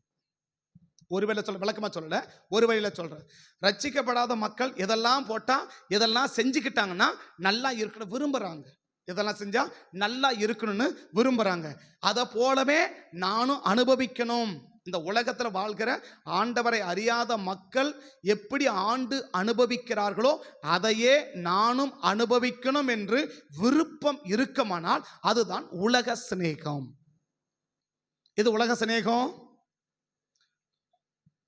உலக சிநேகம் சொல்லுங்க, நல்ல வாயத்தை நீங்க பேசுறோம், அப்பதான் எனக்கு புரியும் இல்லையா? எது உலக சிநேகம்? ரட்சிக்கப்படாத ஒரு மக்கள் இந்த பூமியில எதெல்லாம் ஆண்டு அனுபவிக்கணும்னு நினைக்கிறாங்களோ அதையே ரட்சிக்கப்பட்டிருக்கிற நானும் அனுபவிக்கணும்னு நினைச்சேன்னா அதுதான் உலக சிநேகம். அதுதான் உலக சிநேகம். அதனாலதான் 1 தீமோத்தேயு 4ஆம் அதிகாரத்தில் பவுலுக்கு எழுதுவார். பவுல் தீமோத்தேயுக்கு எழுதுவார். என்ன தெரியுமா? சுகபோகமாய் வாழ்கிறவள் உயிரோட செத்தவள் அப்படின்னு எழுதுவார் இல்லையா? சுகபோகமாய் வாழ்கிறவர்கள் உயிரோட செத்தவர்கள் எழுதுறாங்க. அப்படின்னா இந்த உலகத்தை தகாதவன் என்ன செய்யக்கூடாது? நம்ம அனுபவிக்க விரும்பக்கூடாது. சரியா? நான் அவளை ஜபம் தான் பண்ண சொல்லி, நான் பாட்டு தான் 5 நிமிஷம் பாடுன்னு சொன்னேன். அவள் அதை ஜபம் நினைச்சு பண்ணிட்டு இருக்கிறான். சரியா? அந்த ஜபத்தில் மேக்சிமான அந்த உலக சம்பந்தம் எல்லா காரியத்தையும் ஜபமாக வந்துடுச்சு. சரி, நான் ஓ கர்த்த சித்தம் தோத்துறேன் அப்படின்ட்டு விட்டுட்டு நான் அவளை பாட தான் சொன்னேன். சரியா? இது தொண்டை பிடிக்குது, 5 நிமிஷம் என்ன பண்ணு ஒர்ஷிப் பண்ணிவிட்டு நான் அதுக்கப்புறம் எடுத்துக்கன்னு சொல்லி தான் அவகிட்ட கொடுத்தேன். அவள் வழக்கமாக ஜபம் பண்ண நினச்சி அவள் ஃபுல்லாக பரலோகத்தை பற்றி ஜபம் பண்ணிட்டான். நான் நினச்சேன், ஓ சரி தோத்துறோம் அப்படி போட்டு விடு சொல்லி. சரியா? அப்போ நம்ம என்ன விரும்பணும்? அந்த உலகத்தை அனுபவிக்க விரும்புகிறோம். மற்றவங்க என்ன அனுபவிக்க விரும்புகிறோம் அப்படியே மற்றவங்க. நான் சொல்கிறேன், தூங்குறதுல கூட நமக்கு வித்தியாசம் இருக்குன்னு பவுல் சொல்கிறார் இல்லையா? 1 தெசலோனிக்கர் 5ஆம் அதிகாரத்தில் சாதாரண தூங்குறதுல கூட நமக்கு என்ன இருக்கணும்? ஒரு டிஃப்ரெண்ட் இருக்குன்னு பவுல் சொல்றார். 1 தெசலோனிக்கர் 5ஆம் அதிகாரத்தில் 2, 3 வேகமாக கொஞ்சம் வாசிங்க பார்க்கலாம். மற்றவர்கள் தூங்குகிறதை போல ஆகையால் மற்றவர்கள் தூங்குகிறது போல என்ன செய்யக்கூடாதான்? அப்போ மற்றவங்களாம் கண்ணை மூடி தூங்குறான், நம்ம கண்ணை முடிச்சுனே தூங்குறதா எப்படி? மற்றவங்களாம் படுத்து தூங்காம உட்காந்தே தூங்குறதா எப்படி? இல்லையா?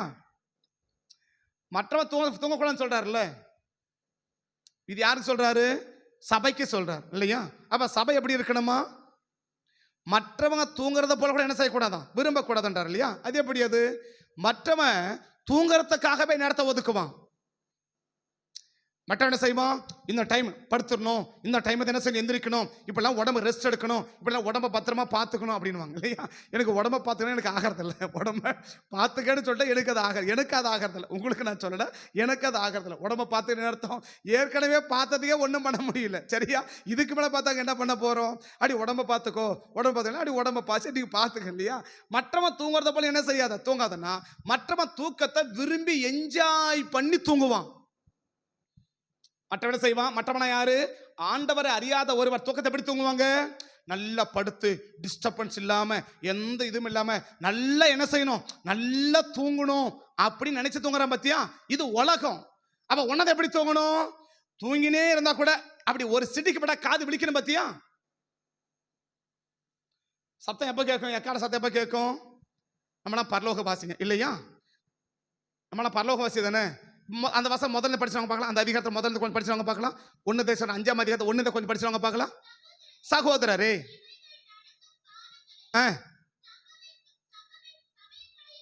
குறித்து உங்களுக்கு எழுத வேண்டியதில்லை. எவைகள் அப்படின்னா மேலக்கிற 4ஆம் அதிகாரம் என்னது? மரித்தலை குறித்து என்ன செய்யாத, ஒன்று இது பண்ண வேண்டாம். கிறிஸ்துவர்கள் மரிக்குள் எப்போது என்ன எக்கால சத்தம் துணிக்கும், தூதர சத்தம் துணிக்கும், ஆரவார சத்தம் கேட்கும். கிறிஸ்துவர்கள் மரித்தர் உயிரோடு கூட எழுந்திருப்பார்கள். உயிரோடு இருக்கிற நாமும் அவரோட மறுரூபமாக்கி அவரோடு கூட என்ன செய்வோம், என்றென்றைக்கு இருப்போம். இந்த வார்த்தைகளிலே ஒருவரை ஒருவர் தேற்றுகள் அப்படி சொல்லிட்டு எப்படி ஆரம்பிக்கிறார் 5ஆம் அதிகாரத்தை? சகோதரரே, இவைகள்னா எவைகள்?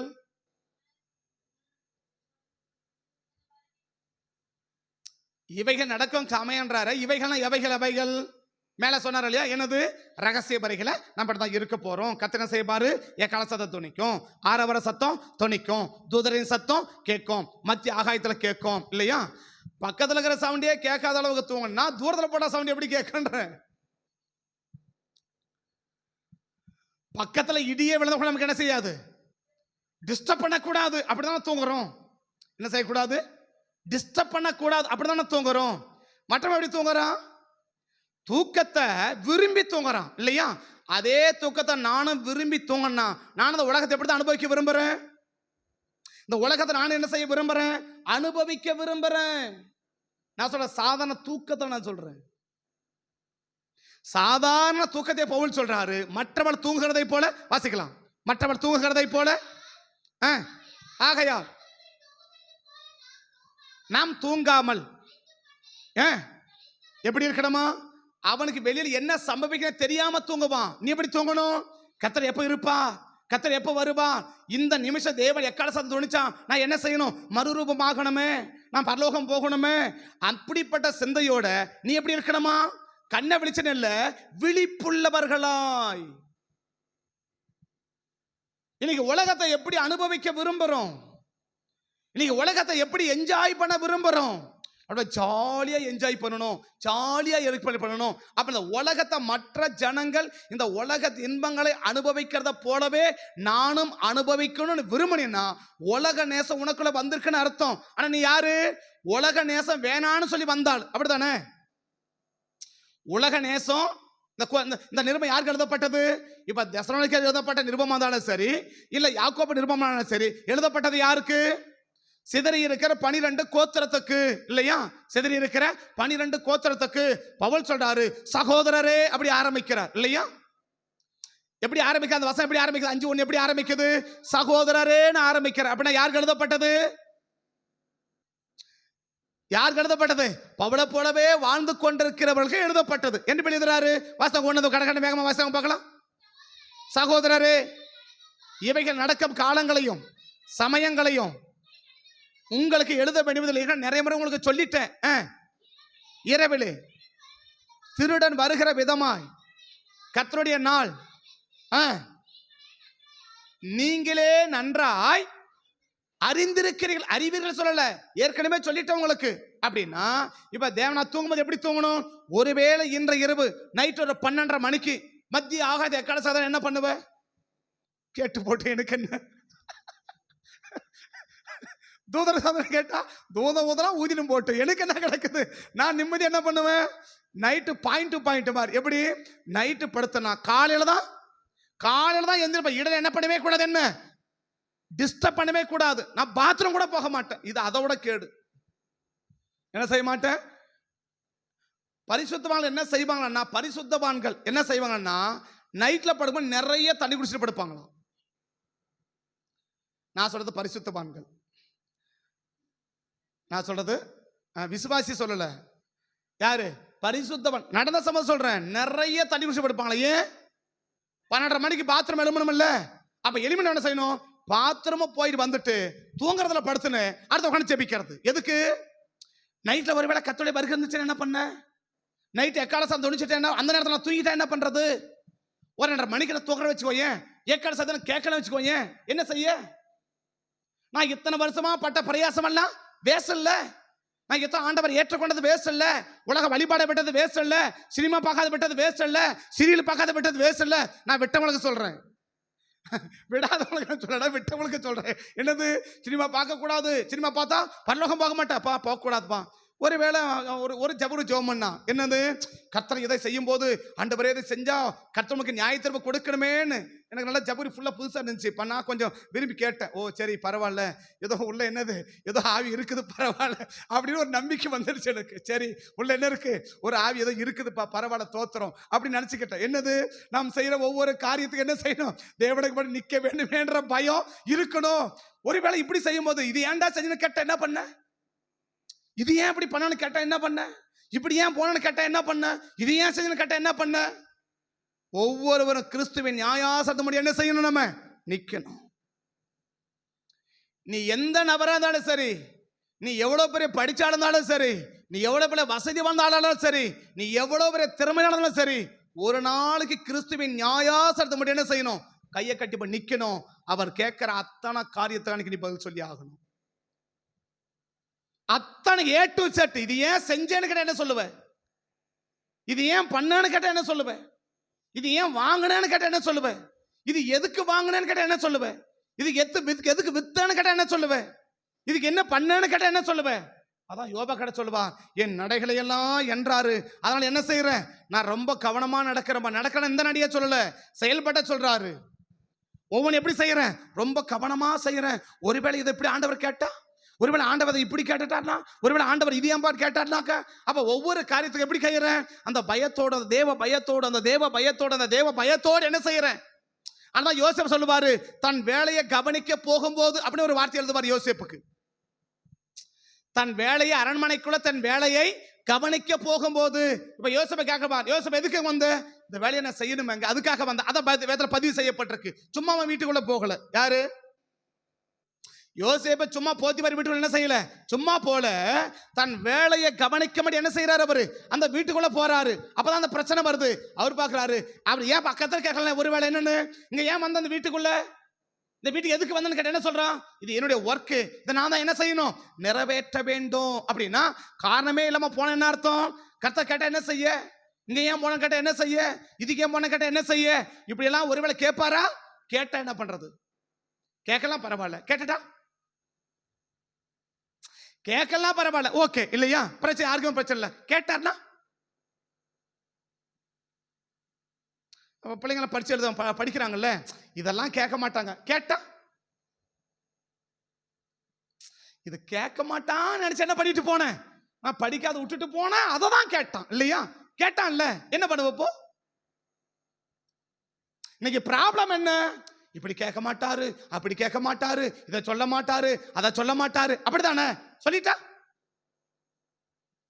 கேட்டா இப்படிலாம் பார்க்க மாட்டாரு. பார்த்துட்டா என்ன பண்ணுவ? பார்க்கலாம், ஓகே பரவாயில்ல, உனக்கும் பிரச்சனை, யாருக்கும் பிரச்சனை இல்லை. பார்த்துட்டா என்ன பண்ணுவ? கேட்டா என்ன பண்ணுவ? ஏன்பா அப்படி பண்ணு கேட்டா என்ன பண்ணுவ? இது ஏன் இப்படி செஞ்சுன்னு கேட்டா என்ன பண்ணுவ? தெரியலன்னு சொல்லுவியா? தெரியலன்னு சொல்லுவியா? இல்ல தெரிஞ்சுதான் பண்ணன்னு சொல்லுவியா? இங்க இருக்கிற மாதிரி அங்கே கம்மனே வந்துருவேன். அங்கே கம்மனு இருக்கலாம். கம்மனு தான் அடுத்த ஒரே ஸ்டெப் இருக்கு. என்னது? இந்த பக்கம் இருக்கு, இந்த பக்கம் இருக்கு. அப்படி திரும்பினா முடிஞ்சு திரும்ப விட வேண்டியதுதான். வேற வழியே கிடையாது. ஆனா ஒண்ணு செய், என்ன செய்? தூங்குறதுல கூட நமக்கு என்ன இருக்கணுமா? சம் டிஃபரெண்ட் இருக்கணுமா? எப்படி? அவன் எந்த கவலையும் இல்லாம தூங்குமா. என்ன கவலை? உலக கவலை இல்லாம இல்ல. ஒருவேளை இந்த இரவு வருகை வந்துடுச்சானாக்க நம்ம பரலோகத்தை அப்படியே தூங்குமா? இப்ப ஆண்டவர் அறியாதவன் தூங்குறான்ல, எப்படி தூங்குவாங்க? நிம்மதியா தூங்கணும், டிஸ்டர்ப் இல்லாம தூங்கணும், காலையில எழுந்திருக்கு, அப்படிதான் தூங்குவாங்க. நம்ம என்ன தூங்கணும்? நம்ம எப்படி தூங்கணுமா? இரவுல திருடன் வருகிற விதமா. ஒருவேளை தேவன் வந்துட்டா திருடன் எப்போ வருவான்? திருடன் எப்போ வருவான்? 12 to 1 அப்படி வருவானா? 1 மணி 2 மணிக்குள்ள அப்படி வருவானா? எப்போ வருவான்? அவனுக்கு எப்ப தோணுதோ அப்போ வருவான் இல்லையா? அவன் பகல வேணாலும் பகல திருடன் வருவானா? பகலாம் திருட வருவானா? ஏகப்படத்த பகல தான் திரும்பி நிற்கிறான் இல்லையா? ஏகப்பட்ட திருட எப்படி போய் நிற்கிறான்? பகல தான் திருடின்னு போய் நிற்கிறான். அப்படித்தானே? நிறைய திருட எப்படி தான் போய் நிற்கிறான். இவங்க நினைச்சிருக்கிறாங்க திருடனா நைட்டு தான் வருவாங்க, அப்படி கொஞ்சம் அசால்ட்டா இருப்பாங்களா. அவன் பார்த்தான் பகல்லே வந்துட்டான் இல்லையா? இப்ப என்ன செய்ய? நைட்ல தான் வருவான் திருடனா. எப்படி இப்ப மேக்ஸிமம் கணிப்பு என்ன? நைட்ல தான் வருவாங்க. அப்படித்தான கணிப்பு? கணிப்பு அப்படித்தானே கணிப்பு. என்ன கணிப்பு? திருடன்னு சொன்னா அவன் எப்பதான் வருவான்? நைட்ல தான் வருவான். 12 மணிக்கு மேலதான் வருவான், 1 மணிக்கு மேலதான் வருவான் இல்லையா? அவன் பார்த்தா இப்ப பகலே சைன பிடிக்க போக ஆரம்பிச்சுட்டான். என்ன பண்ண? 12 மணிக்கு என்ன புடுங்குறான்? நடந்து போயினுக்கு போதே சைனா புடுங்குறான்ல. புடுங்குறானா இல்லையா? நடந்து போய் சைனா புடுங்குறான்ல. இவன் யாரு? நல்லவனா கேட்டா திருடனா? திருடன் தானே இல்லையா? கழட்டி கூட அவனுக்கு பாலிஷ் பண்ணி கொடுக்குறான், கண்ணு மடியே வாங்கிட்டு தூக்கிட்டு ஓடுறான் தானே. இவன் யாரு? அவன் பார்த்தான் இன்னைக்கு எல்லாம் திருடன் பார்த்தா தெரியாதான் திருடுவான்னு பார்த்தான். அவன் நேரம் கண்ணு மடியே கழட்டி கொடுன்னு சொல்றான். கழட்டி நம்ம கையில கொடுத்தா வாங்கிட்டு போயிட்டே இருக்கிறான்ல. என்ன செய்ய? அப்ப திருடன் எப்ப வேணாலும் வரலாம். அத போல தேவன் எப்ப வேணாலும் வரலாம். எப்போ வந்தாலும் நான் அவரோட போறதுக்கு ஆயத்தம் உள்ளவர்களா தூங்கணுமா? நீ தூங்குற எப்படி தூங்கணும்? எப்படி தூங்கணும்? விழித்துள்ளவர்களா. அப்ப நாங்க கூட தூங்குறோம். எப்படி தூங்குறோம்? விழிப்பா தூங்குறோம். என்னன்னு நீங்க சொல்றத கேட்டே தூங்குறோம். இங்க சொல்றத சர்ச்சில் கூட தூங்குவோம்ல. தூங்குவீங்கன்னா தூங்குறது இல்லையா? இல்ல நான் சொல்ற இந்த சத்தத்தையும் கேட்டு நீங்க தூங்குறீங்கன்னா பரலோகம் உங்களுக்கு பெரிய சிலையே வைக்கும் இல்லையா? பரலோகம் என்ன வைக்கும்? சிலையே வைக்கும். என்ன வைக்கும்? இந்த சவுண்ட்லயும் போட்டு தூங்குறமே எப்படி ஏற்பட்ட ஆளுங்க நம்ம இல்லையா? அவ்வளவு கில்லாடிக்கிறோம் இல்லையா? எந்த சத்தம்? நாங்க இதோட பெரிய சத்தத்தை கேட்டே தூங்குறோம். இது என்ன ஒரு மைக்கு சத்தம், இங்க சத்தமா பெரிய சத்தமா எனக்கு அப்படிலாம் தூங்குறோம் இல்லையா? அப்படி தூங்குறவன் எப்படி தூங்கணும்? விழிப்புள்ளவர்களா. என்ன விழிப்பு? எக்கட சத்தம் கேட்குமா? எக்கட சத்தம். கண்ணுதான் மூடி நிற்கணும், காது திறந்திருக்கணும். கண்ணுதான் மூடி நிற்கணுமே தவிர காது என்ன பண்ணி நிற்கணும்? எக்கால சத்தம் கேட்கணுமே, தூதர சத்தம் கேட்கணுமே, அரவர சத்தம் கேட்கணுமே. அந்த விழிப்போட கூட தான் யார் தூங்கணும்னா, தூங்குறதுல கூட அவன் தூங்குற மாதிரி நீ தூங்கக்கூடாதுன்னா மற்ற காலத்துல எப்படி இருக்கும்? சாதாரணமா எல்லாரும் படுத்து இளைப்பாருகிற இந்த காரியத்துக்கே கர்த்தர் இவ்வளவு கட்டுப்பாட விழிப்பானா சொல்றாரு பாருங்க. என்ன சொல்றாரு? அடுத்த வசனத்துல இருந்து தூங்குகிறவர்கள் ராத்திரியிலே தூங்குவார்கள், வெறி கொள்ளுவார்கள், ராத்திரியிலே வெறி கொள்வார்கள். பகலக்குரியவர்களாக நாமோ தெளிந்தவர்களாயிருந்தோம்.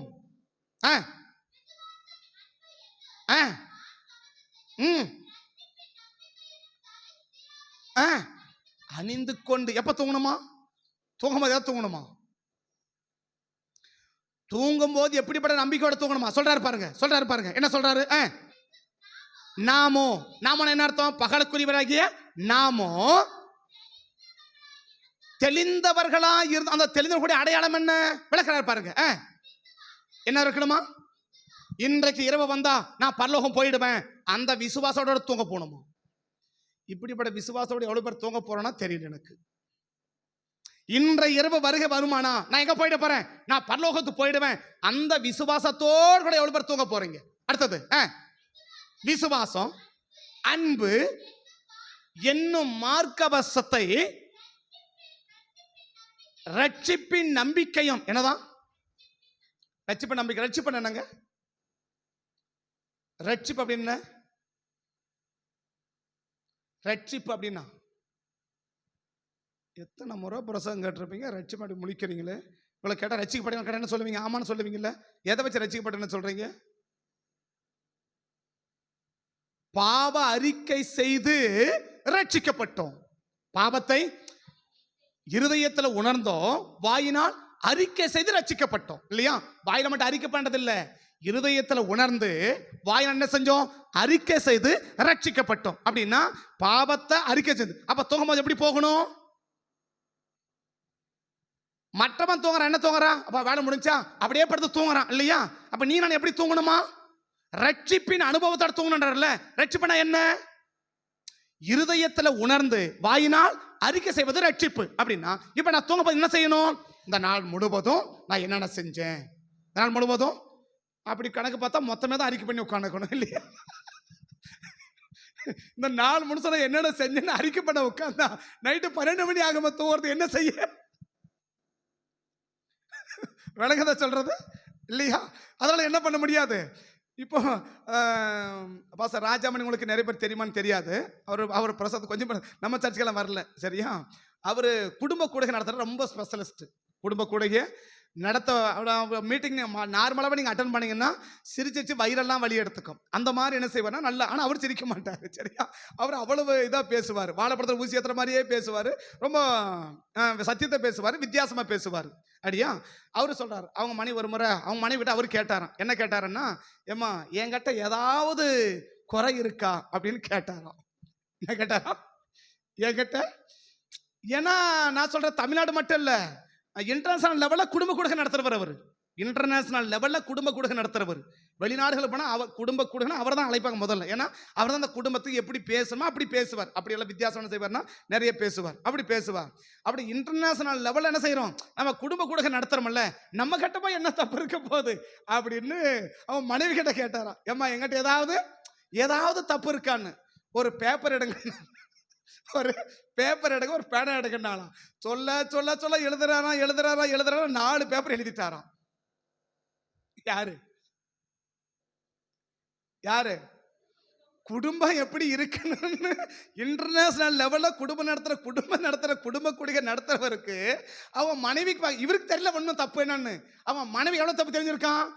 முடியல, எழுதுறாரா. ஏம்மா இதெல்லாம் என்கிட்ட இருக்கு, உங்ககிட்ட தான் இருக்கு. அந்த மாதிரி இன்னைக்கு நம்ம சாயங்காலம் நைட்ல பார்த்து 11 மணிக்கு படுக்க போகும்போது அறிக்கை பண்ண உட்கார்ந்தோம்னா எவ்வளவு நேரம் முடியும்? ஒருவேளை விடியறது கூட ஆயிடும் தானே. அப்ப என்ன செய்ய? அறிக்கை பண்ணினே இருக்கணும். அப்ப தூங்குறது எப்போ? இன்னைக்கு எப்படிப்பட்ட நம்பிக்கையோடு நீ தூங்க சொல்லணுமா? அவனுக்கு என்ன இருக்காது? அந்த பாவரிக்க நம்பிக்கை அவனுக்கு ஒன்றும் இருக்காது, ரட்சிப்பு நம்பிக்கை அவனுக்கு இருக்காது. இன்னைக்கு நீங்களும் நான் எப்படி தூங்கணுமா? நீ தூங்க போகும்போது கூட அந்த விசுவாசம், அன்பு என்ற மார்க்கவசத்தை அணிந்து என்ன செய்யணுமா? ரட்சிப்பின் அனுபவத்தோட. என்ன ரட்சிப்பு? அதான் தாவீது கிட்ட சொல்லுவார். சங்கீதம் 5 நினைக்கிறேன், சங்கீதம் 5:4 நினைக்கிறேன் பாருங்க. சங்கீதம் 5:4 பாருங்க. ராக்கள் என்ன செய்வான்? அந்த படுக்கை நினைத்து கொண்டிருந்தேன் அப்படி இருக்கும் பாருங்க. சங்கீதத்துல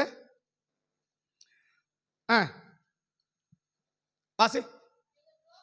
நீங்கள் கோபம் கொண்டாலும், சங்கீதம் 4:4 நீங்கள் கோபம் கொண்டாலும் பாவம் செய்யாதிருங்கள், உங்கள் படுக்கையிலே உங்கள் இருதயத்திலே பேசிக்கொண்டு. என்ன பேசுறது இருதயத்துல? படுக்கையில பக்கத்துல பேசுறது இல்லை, படுக்கையில பக்கத்துல ஆள் கூட பேசுறது இல்லை இல்லையா? எப்படி பேசணுமா? இருதயத்துல பேசணும். என்ன பேச இருதயத்துல? இன்னைக்கு என்னென்ன தப்பு செஞ்சிருக்கிறேன், என்னென்ன காலை எழுந்ததுலேருந்து இப்போ படுக்க வர்ற வரைக்கும் நான் என்னென்ன காரியம் செஞ்சிருக்கிறேன், இந்த என்னென்ன காரியத்தில் எதெல்லாம் நான் நீதிகேடு செஞ்சிருக்கிறேன், எதெல்லாம் தவறாக இருக்குது, எதெல்லாம் பாவமாக இருக்குது, எதெல்லாம் தேவனுடைய பார்வைக்கு தப்பாக இருக்குது என்று சொல்லி இருதயத்திலே உணர்ந்து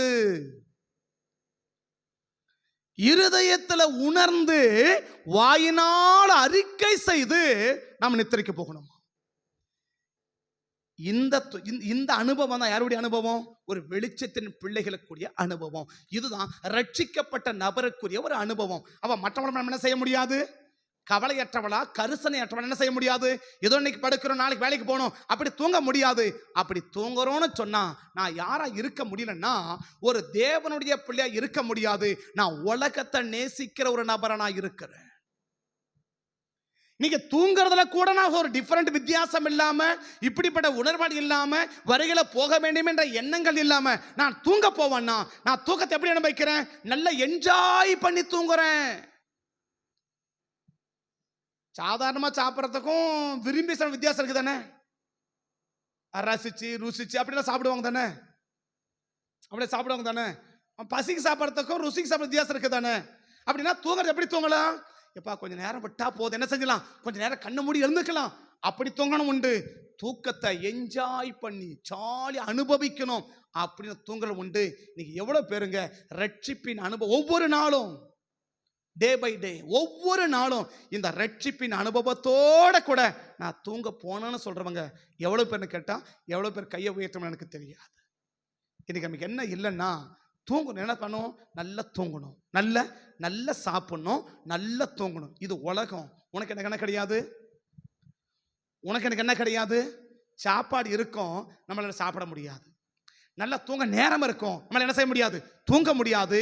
உலகத்தை அனுபவிக்கணும்ன்ற எண்ணம் நமக்கு துளி இருக்குமானாலும் நம்ம யாருன்னா விபச்சாரன் பைபிள் சொல்லுது. தூக்கத்துல ஒரு வித்தியாசம் இல்லாம நீ என்ஜாய் பண்ணி நல்லா ரசிச்சு ருசிச்சு அனுபவிச்சு தூங்கணும் அப்படின்னு நினைச்சேன்னா, அப்படிப்பட்ட தூக்கத்தை விரும்பி தூங்கவன்னா பைபிள் நமக்கு கொடுக்கிற பட்டம் என்ன தெரியுமா? விபச்சாரரே, விபச்சாரியே. நீ எதை நேசிக்க தெரியுமா? உலகத்தை நீ நேசிக்கிற. உலகம் எப்படி அனுபவிக்குது? நல்லா தூங்கி இளைப்பாறணும், நல்ல ரெஸ்ட் எடுக்கணும், நல்லா என்ன பண்ணணும்? என்ஜாய் பண்ணணும். அது உலகம் அனுபவிக்குது. நீ நான் எப்படி அனுபவிக்கிறோம்? அதான் யாக்கோபு சொல்றார், விபச்சாரரே, விபச்சாரிகளே, உலக சிநேகம். அந்த உலகத்தை சிநேகனா முதல்ல சொன்ன உலகத்து வேணான்னு தான் எங்க வந்த? உன்னதத்துக்கு வந்திருக்கிற இல்லையா? உலகம் வேணான்னு தான் எங்க வந்திருக்கிறோம்? நமக்கு உலகம் வேணாம், உலக ஆசை வேணாம், உலக இன்பம் வேணாம், சினிமா வேணாம், சீரியல் வேணாம், மது வேணாம், லொட்டு வேணாம், லொசுக்கு வேணாம், அப்படின்னா நம்ம எங்க வந்திருக்கிறோம் இல்லையா? அது என்ன வந்திருக்கிறோம்? அப்படி வேணாம் அங்கே இருந்திருக்கலாமே, நம்ம எங்க வந்து உட்காந்துக்கணும்? எனக்கு இது ஒண்ணுமே தேவையில்லைன்னு நினைக்கலன்னா, இது எல்லாமே எனக்கு தேவைன்னா நான் எங்க இருந்திருக்கலாம்? நான் சர்ச்சுக்கு வேண்டிய அவசியம் நமக்கு இல்லதான். நான் எங்க இருந்திருக்கலாம்? உலகத்துல இருந்திருக்கலாமே. அது எங்க வந்து உட்கார்ந்து இருக்கிறோம்? அது வேற தானே எங்க வந்திருக்கிறோம்? எங்க சபை யாரு? உலகம் எனக்கு வேணாம், உலகம் எனக்கு வேணாம், உலக இன்பம் எனக்கு வேணாம், உலக ஆசை எனக்கு வேணாம், உலக காரியம் எனக்கு வேணாம் அப்படின்னு சொல்லிதானே வெளியில வந்திருக்கிறோம். இல்ல அது வேணும் வந்திருக்கிறோமா? அது வேணான்னு சொல்லிதான் நம்ம எங்க வந்திருக்கிறோம் இல்லையா? சொல்றது புரியுதுங்களாங்க? உலகம் எனக்கு வேணாம், உலக இன்பம் வேணாம், உலக ஆசை வேணாம், உலக காரியங்கள் வேணாம் அப்படிதான் நம்ம எங்க வந்திருக்கிறோம்? உன்னதத்துக்கு நம்ம வந்திருக்கிறோம் இல்லையா? இப்ப உன்னதத்துக்கு வந்தவன் இப்ப திரும்பி எங்க போயிட்டான்? இப்ப உன்னத கொஞ்ச நாள் இருந்தான் இல்லையா? உன்னதத்துல கொஞ்ச நாள் இருந்தான். முதல் கேட்டகரி என்ன? உலகம் வேணான்னு சொல்லி வந்தவன். ரெண்டாவது கேட்டகரி என்ன? உன்னதம் போதும்னு சொல்லி இருந்தவன். யாக்கோபு சொல்றாரு, உலக சிநேகம் தேவனுக்கு விரோதமான பகைன்றார்ல. இந்த உலகத்தை சிநேகிக்கிறவன் யாரை பார்த்து சொல்றாரு உலக சிநேகன்னு? உலக சிநேகன் யாரை பார்த்து சொன்னாரு? சபையை பார்த்து சொன்னாரா இல்ல உலகத்தை பார்த்து சொன்னாரா? ஒன்றும் சீரியஸ் ஆகாதீங்க, ரொம்ப ஃப்ரீயா இருங்க, ஒன்றும் ரொம்ப சின்சியர் ஆகாதீங்க, சரியா? ஃப்ரீயா கேளுங்க. அப்போ தான் கொஞ்சம் ஃப்ரீயாக தான் உள்ளே போகும். நீங்கள் அப்படி ஒரு மாதிரியானங்களுக்கு அப்படின்னா விடமாட்டேன், சரி? அப்படின்னாலும் பேசி முடிச்சுட்டு தான் விடுவேன், அது வேறு விஷயம். அதனால் நீங்கள் எப்படி பாட்டாலும் நான் அதை அசைய மாட்டேன், சரியா? அதனால் பேச வேண்டியதை பேசி முடிச்சுட்டு தான் விடுவேன். அது உள்ளே போலியா உள்ளே போக வச்சு தான் விடுவேன். போனாலும் விட மாட்டேன், உள்ளே போக வச்சு தான் வெளியே அனுப்புவோம், அது வேறு விஷயம். ஆனால் உள்ளே போனால் அங்கே வெளியே அனுப்பிடுவேன், அது அதுக்கு மேலே ஓம்பாடு. சரி, நீங்க உள்ள அனுப்பி வெளியே அனுப்புங்க, நாங்க வெளியே போய் என்ன பண்றோம்? உள்ள போறதெல்லாம் வெளியே அனுப்பிடுறோம். நீங்க அதுக்கு மேல ஓம்பாடு, அது எம்பாடு, அது ஏம்பாடு கிடையாது. ஆக மொத்தம் உள்ள அனுப்புறது ஏன் வேலை? அது அனுப்பிதான் உள்ள அனுப்பிதான் உங்களை வெளியே அனுப்புவேன். அதுக்கு உங்களை அனுப்ப மாட்டேன். அதாவது 11 மணி கூட அனுப்ப மாட்டேன். அடுத்து அதன் தொடங்கினாலும் சரி விட மாட்டேன். அதனால சீக்கிரம் புரிஞ்சுன்னா சீக்கிரம் அனுப்பிடுவேன். சீக்கிரம் புரிஞ்சுன்னா நான் வழக்கமா கேட்கற கேள்விதான், சீக்கிரம் முடிக்கணுமா லேட்டா முடிக்கணுமா? சீக்கிரமா முடிக்கணுமா லேட்டா முடிக்கணுமா? லேட்டா முடிக்கணும் உங்களுக்கு விளங்கலன்னு அர்த்தம். செய்தி லேட்டா இல்ல, லேட்டா பண்ணி அர்த்தம் உனக்கு விளங்காத வரைக்கும் என்ன செய்வேன்? உனக்கு விளங்குற வரைக்கும் அதுக்கு ஒரு விளக்கம், அதுக்கு ஒரு விளக்கம், அதுக்கு ஒரு விளக்கம் பேசினே இருப்பேன். பேச வச்சு ஆக மொத்தம் விளங்குச்சுன்னு ஆமா உள்ள போச்சுன்னு தான் விடுவேன். நீ உள்ள போனமா தலையாட்டான்னு விட மாட்டேன். எனக்கு தெரியும் உள்ள போறேன்னு எனக்கு தெரியும். அதனால அப்பெல்லாம் விட மாட்டேன். சீக்கிரம் காதை திறந்து கேட்டீங்கன்னா உள்ள போயிடும் இல்லையா? ஓ அப்படியான்னு சொல்லி ஃப்ரீயா கேட்டீங்கன்னா என்ன செஞ்சிடும், உள்ள போயிடும். ஆனால் சீக்கிரம் முடிச்சிருவேன். சொல்ல வேண்டிய செய்தி தான், சொல்ல வேண்டிய அரை மணி நேரமும் முடிச்சிருவேன், 2 மணி நேரமும் ஆகும். எதை வச்சு? நீங்க கேட்கறத வச்சுதான். சரியா? நீங்க ஃப்ரீயா கேட்டீங்கன்னா கேட்கறத உள்ள வாங்கிக்கிறீங்கன்னா சீக்கிரம் முடிச்சிருவேன். ஏன்னா உள்ள கதை வந்துருச்சு, அதுக்கு மேல இங்க ஒண்ணு இருக்காது இல்லையா? அது மேல இங்க அதெல்லாம் நானும் சீக்கிரம் முடிச்சிருவேன். இல்ல உள்ள நிறைய இருக்குது, நான் இது காலியாகிற வரைக்கும் நான் விட மாட்டேன். அடுத்து தரணும் இல்ல, அதனால விட மாட்டேன். அதனால நீங்க ஃப்ரீயா கேளுங்க. சரியா? அப்ப சொல்றேன் என்ன என்ன என்ன அங்க விரும்புறாரு அப்படின்னா, அப்ப விபச்சாரண்டா யாரை பார்த்து சொன்னாரு? உலகம் எனக்கு வேணாம், அந்த உன்னதம் போதும் அப்படின்னு வந்தவங்க தான் அது அது அப்படி வந்தவங்க. ரெண்டாவது என்ன? உன்னதத்தின் அன்பு எனக்கு போதும், உலக உன்னதனுடைய ஆசை எனக்கு போதும், உன்னத சிநேகம் எனக்கு போதும்னு இருந்தவன் இப்ப உன்னத சிநேகத்தை உதறிட்டு எனக்கு உலக சிநேகத்துக்கு திரும்புறான். இப்போ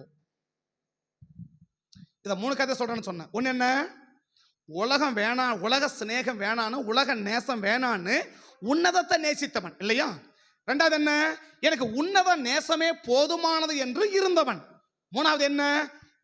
உன்னத நேசம் போதும்னு இருந்தவன் உன்னதத்தை உதறிட்டு இப்ப எதை நேசிக்க ஆரம்பிச்சுட்டான்? உலகத்தை நேசிக்க ஆரம்பிச்சுட்டான். இவனை பார்த்து தான் ஆண்டவர் சொல்றாரு விபச்சாரகரணின்னு சொன்னார். புதுசா வந்தவனை பார்த்து ஆண்டவர் சொல்லல. ஏன்னா புதுசா வரும்போது என்ன செய்யும், சில எண்ணங்கள் நமக்கு இருக்க செய்யும். அதையெல்லாம் சுத்தமாக எடுத்து எடுத்து எடுத்து எடுத்து நீக்கிட்டு இப்ப எது போதும் நினைச்சவன்? உன்னதம் நமக்கு போதும், உன்னத ஆசீர்வாதம் நமக்கு போதும், பரலோக சந்தோஷம் நமக்கு போதும் அப்படின்னு நினைச்சவன் இப்ப பரலோக சந்தோஷம் போகணும்னு நினைச்சவன் இப்ப என்ன செய்ய ஆரம்பிச்சிட்டான்? இந்த உன்னத சந்தோஷத்தை உதறிட்டு திரும்ப என்ன செய்யறான்? உலக சிநேகத்துக்கு. உலக சந்தோஷம் திரும்பற பத்தியா?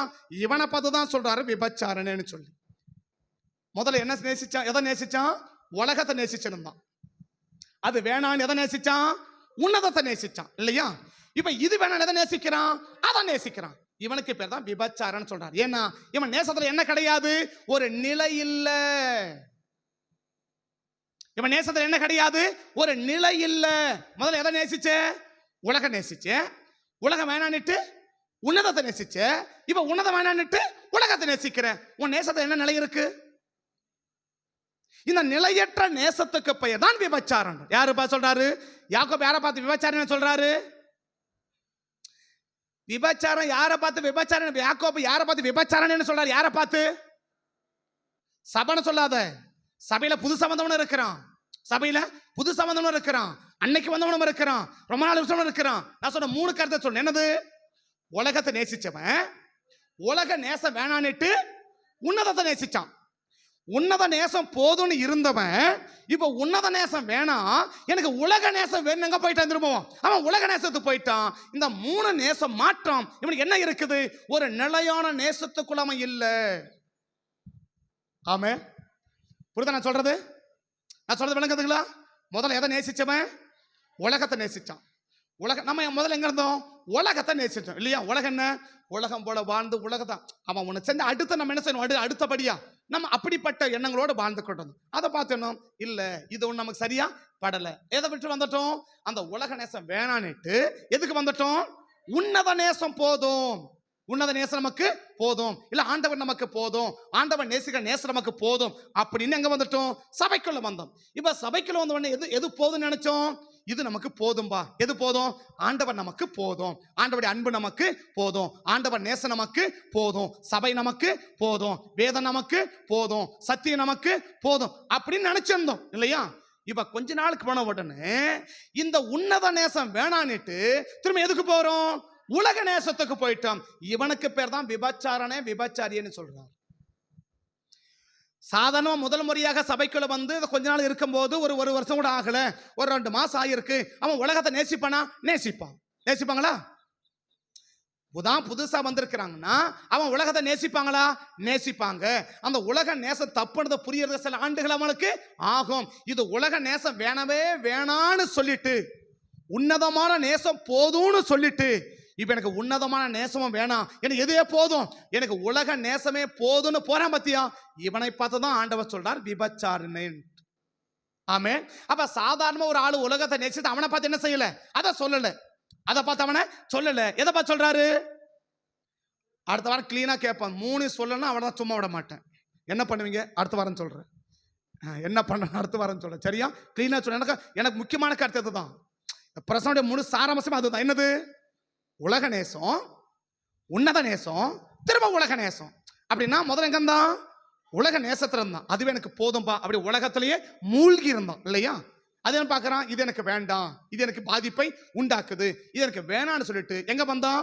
உன்னத நேசத்துக்கு வந்தான் இல்லையா? இப்ப உன்னத நேசம் போதும்னு வாழ்ந்தவன் அடுத்த எங்க போறான்? திரும்ப உலக நேசத்துக்கு போறான். பத்தியா? இவனை பார்த்துதான் யாக்கோபு சொல்றாரு விபச்சாரனேன்னு சொல்றாரு. அப்ப அந்த 3 டார்கெட்ல நமக்கு இருந்துச்சுன்னா, ஒரு காலம் இருந்தோம் எனக்கு உலகம் வேணான்ட்டு உலகத்துல இருந்தோம், உலகம் வேணான்னு உன்னதத்துக்கு வந்தோம், உன்னதம் வேணான்னு இப்ப உலகத்துக்கு போயிருப்பா என்ன பார்த்து ஆண்டவர் சொல்றா?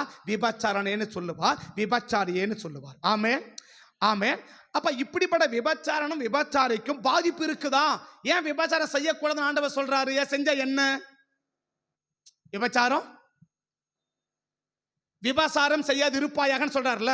இப்ப நான் அடுத்த அவரை கேட்கிறேன், ஏன் செய்யக்கூடாதுன்னு கேட்கிறேன். கேட்கணுமா கேட்கக்கூடாதா? ஏங்கப்பா ஏசார கேட்கணுமா கேட்கக்கூடாது? ஏங்க செய்யக்கூடாது அப்படி கேட்கணுமா கேட்கக்கூடாதா? கேட்டாதாங்க பதில் சொல்லுவார் ஏன் செய்யக்கூடாதுன்னு இல்லையா? சொல்லிட்டாரு செய்வானா, அப்படின்னாக்க நாளைக்கு செய்வல்ல. ஏன் செய்ய வேணாம் தெரிஞ்சதானே செய்யாம இருப்ப. நான் சொல்றேன், இதை பிள்ளைங்க கடை வைக்கிறீங்க, இது குடிக்காதன்றாங்க. உடனே அது ஏன்னு கேட்குது. இது விஷம், குடிச்சா செத்து போயிடுவேன். தொடுமா? தொடுமா தொடாதா? இது விஷம், குடிச்சா செத்து போயிடுவேன்னு சொன்னா குடிக்குமா குடிக்காதா? குடிக்காதா?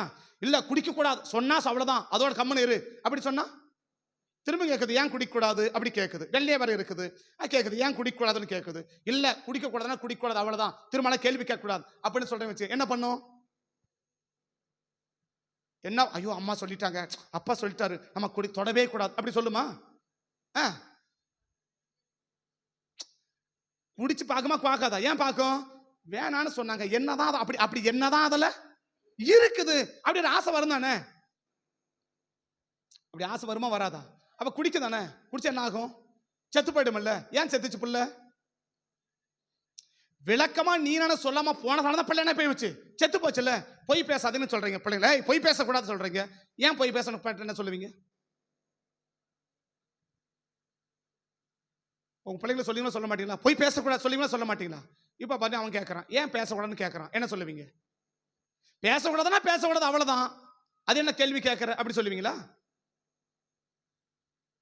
என்ன சொல்லுவீங்க? பதில் என்ன சொல்லுவீங்க? இங்கதான் ப்ராப்ளமே இருக்கு. நம்ம என்ன செய்யல, அவங்களுக்கு விளக்க வேண்டியதை நம்ம விளக்கலதான் பிரச்சனை.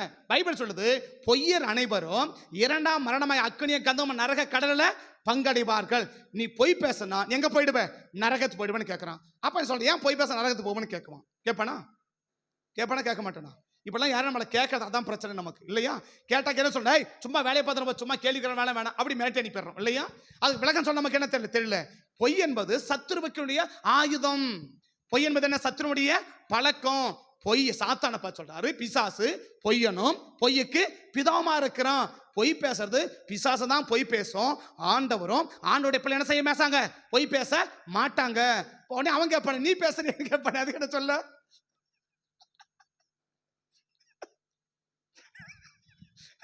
அடுத்த ஒரு கேள்வி கேட்பான் தானே. என்ன கேட்பான்? ஆமா அப்ப நீ பேசுறிய இதெல்லாம் என்னது அப்படி ஒரு கேள்வி கேட்பான் தானே. இதுக்குதான் என்ன செய்யறதில்ல, இந்த விளக்கம் பேசுறதே, இந்த விளக்கம் அவனுக்கு சொல்றதே கிடையாது. அப்ப அவனுக்கு விளக்கம் சொல்ல என்ன சொல்லணும்? பொய் என்பது பிசாசனுடைய சுபாவம், பொய் என்பது பிசாசனுடைய ஆயுதம். பொய் யார் பொய் பேசுவானா? பிசாசு யாருக்குள்ள வருதோ அவங்க தான் என்ன செய்வாங்க? பொய் பேசுவாங்க. அப்ப ஏன் நரகத்துக்கு போறாங்க? பிசாசாக உருவாக்கப்பட்ட இடம் தான் நரகன்னா. உனக்குள்ள பிசாசு வந்தா நீ எங்க தான் போகணும்? நரகத்துக்கு தான் போகணும். நரகம் எப்படிப்பட்டது? அக்னியும் கந்தகம் எரிகிற நரக கடல். அங்க அக்னி அவியாது, புழு அங்க சாவாது. இப்படிப்பட்ட இடம் இங்க போக விரும்புறியா அப்படின்னு கேட்டா ஓஹோ இதனாலதான் பேசக்கூடாதா? அப்ப நம்ம பேசாம இருக்கலாம்னா அது நினைப்பான்ல. இத்தனை யார் சொல்றது? நீ சொல்ல தெரியல, சொல்றதுக்கு கூட்டணும்ல, அப்பதான் புரியும், அப்பதானங்க விளங்கும். அப்படின்னா அந்த உலக நேசம், உன்னத நேசம், திரும்ப உலக நேசம், இந்த நேசம் உள்ளவனை பார்த்துதான் யாக்கோபு சொல்றாரு விபச்சாரரே விபச்சாரியே உலக சிநேக தேவனுக்கு விரோதமான பகை. இப்ப நம்ம கேட்கும் அப்ப ஏன் விபச்சாரம் செய்யக்கூடாதுன்றீங்க? அது பகையெல்லாம் அப்புறம் இருக்கட்டும் சரியா, ஏன் செய்யக்கூடாது அப்படின்னு கேட்கணும். கேட்கணுமா? அப்ப விபச்சாரம் செஞ்சா என்ன பாதிப்பு எனக்கு இருக்குது? எது விபச்சாரம்? எது விபச்சாரம்? நிலையற்ற அன்பு, நிலையற்ற நேசம். நிலையற்ற உன்னதத்தை நேசிக்கிறியா? சாகர வரைக்கும் உன்னதத்தை நேசிக்கணும். சாகர வரைக்கும் நேசிக்கணும். அதுதான் நிலையான அன்பு. இல்ல இது கஷ்டமா இருக்குது, அங்க நேசிக்கலாம், அங்க போகலாம், இங்க பார்க்கலாம், இந்த நேசத்துக்கு பேர் தான் நிலையற்ற நேசம். நிலையற்ற நேசத்துக்கு பெயர் தான் விபச்சாரம். அப்ப அந்த நிலையற்ற நேசம் ஒரு ஆண்டவருடைய பிள்ளைக்கு வந்தா, இப்ப ஆண்டவரை நேசிச்சு உலகத்தை நேசிச்சிருந்தோம், அதுக்கப்புறம் ஆண்டவரை நேசிச்சோம், இப்ப ஆண்டவர்கிட்ட என்ன நேசிக்க தெரியுமோ? உலகத்தை நேசிக்கிறோம். இப்படிப்பட்ட நேசங்கள் ஒரு மனிதனுக்குள்ள மாறுமானால் அவன் பாதிக்கப்பட வாய்ப்பு இருக்கா? ஆஸ்வதிக்கப்பட வாய்ப்பு இருக்கா? அதனால என்ன பாதிப்பு இருக்குது? ஒரே ஒரு மனிதனை வேகமா சொல்லி முடிச்சார். சரியா? லோத்தை நம்ம எடுத்துக்குவோம். லோத்தை நம்ம எடுத்துக்காட்டாக லோத்தை என்ன செய்வோம்? நம்ம எடுத்துக்குவோம். லோத்து இல்லையா? ஆதியாகமம் 12ஆம் அதிகாரத்துல 11ஆம் அதிகாரத்துல எதே போதும் நினைச்சவர்? உலகமே போதும் நினைச்சவர் யாருன்னா லோத்து இல்லையா? ஆதியாகமம் 11ஆம் அதிகாரத்துல உலகமே போதும் என்று உலக நேசத்துல, உலக பாசத்துல, உலக அன்புல மூழ்கி கொண்டிருந்தவர் யாரு? ஆமாதானா?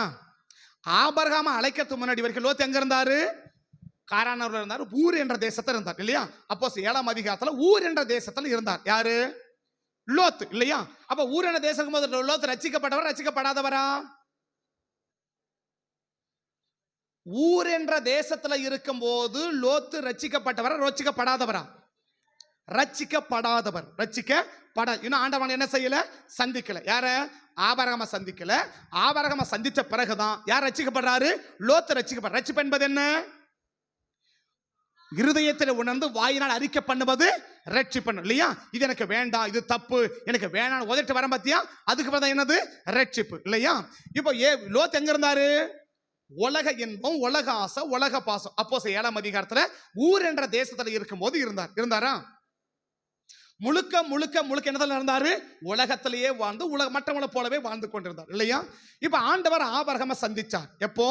அப்போஸ்தலர் 7ஆம் அதிகாரத்துல ஆண்டவர் ஆபிரகாமை சந்திச்சு சொன்னாரு, நான் காண்பிக்கும் தேசத்துக்கு நீ வா அப்படின்னு சொன்ன உடனே கூட யாரு வந்துட்டாரு?